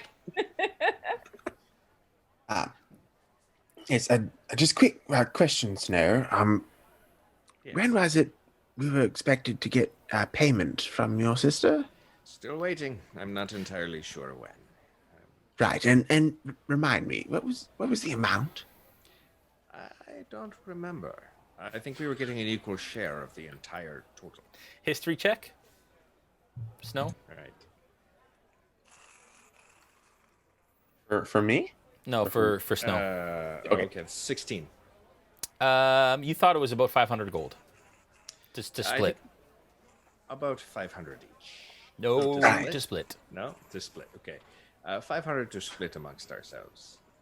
Right, that rings a bell. Right. All right. I turn back to the shopkeeper. Sorry about all this. I just came here to shop, to be quite honest. Do you have anything in more along the lines of chainmail? I'm just worried about. Yes, of about my course. pocketbook. I thought you wanted plate. Well, I mean, plate would be lovely, but it seems it's a bit out of my price range. Fair enough. Chainmail. Marquesian or normal? You can tell that all kind of his sales tactics have gone out the window, and he's just playing it super straight.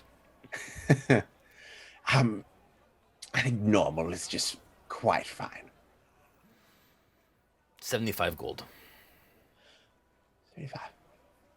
Do you also sell shields here? Yes, of course. And he shows you a collection of different types of shields. They have bucklers, and they have tower shields, and a bunch of other types. 10 gold. 10 gold. All right. Well, if I pay for both, how about we call it? Oh, well, wait a minute. All right. Have your price in mind. I'll have to come back. Maybe tomorrow when I have the funds. Very well. Don't bring your friends. Done. Gaziel, as you kind of stand off to the side of the market, out of the shadow steps a squirrely little man in his late 50s to early 60s, you imagine, sporting a long goatee with unkempt handlebar mustache and thinning, receding hairline. Mm-hmm. He has a pack at his side that appears to be filled with all manner of books, documents, and ledgers. He kind of pulls on your sleeve as he looks down and he says, Good day. I have it on good authority that you have recently come in contact with an item of great power. Is that right? And he's speaking very, very quietly and softly. Are you talking about me? I've come across an item of great power? But yes, you and your companions, is that not correct? He turns he turns to make sure no one else is listening as he pushes up his oversized spectacles. Ukatoa? I would much like to have a conversation with you, but not here. Please, follow me as he scurries westward, and that is where we're going to end the session for the evening. No! It's like Alice in Wonderland. Do I follow or do I not follow? All right, thank you so much. We're over time, but I didn't want to interrupt a very interesting shopping episode, or not a whole episode, but a episode within itself. Thank you, everyone, for watching at home. If you enjoyed what you saw and would like to join our revelry, do so by subscribing at the Twitch Prime level or at Tier 1, Tier 2, or Tier 3 for varying degrees. All of that information is on our Discord, and those links are posted in our chat by Prometheus, Bound, and Shadster, our wonderful moderators for this evening. I want to thank our production staff, as usual, Josh and Julian, for all of their hard work on a weekly basis. I do want to say that you guys are now in Darktow. So for the first time since we started the Darktow channels on Discord, our players will now have access to all of the public places within Darktow that you can chat with the viewers at home. Oh. And so I will give you all access, and you guys can jump in there into the Bloated Cup or the docks as you see fit to chat with them over the next week until you guys leave Darktow, basically. As long as you're there, you'll have the opportunity to chat with them and carry on in the revelry, as it were. That's awesome. We are now going to announce the winner of the D&D Beyond giveaway, as well as the seat for the one-shot, which will be held privately with our crew and cast. And we'll play again into the main storyline. It will be a super elite mission that only certain Revelry members will be asked to join on the Menagerie Coast, which is super exciting and fun and wonderful.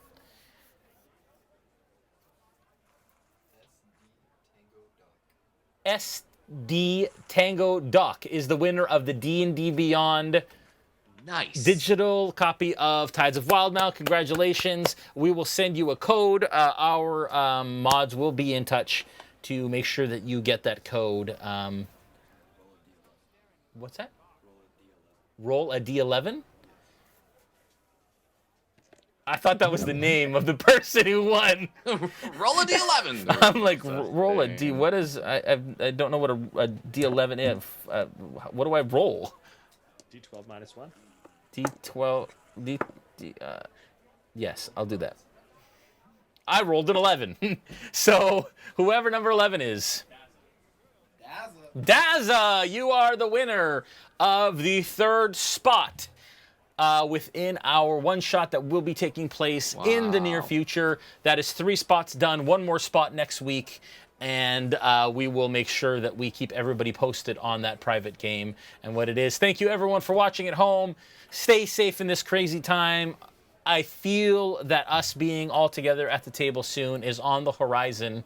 That's a wrap on episode 8, y'all. You guys have a good night. Bye. Bravo, everyone. Thanks for not killing me.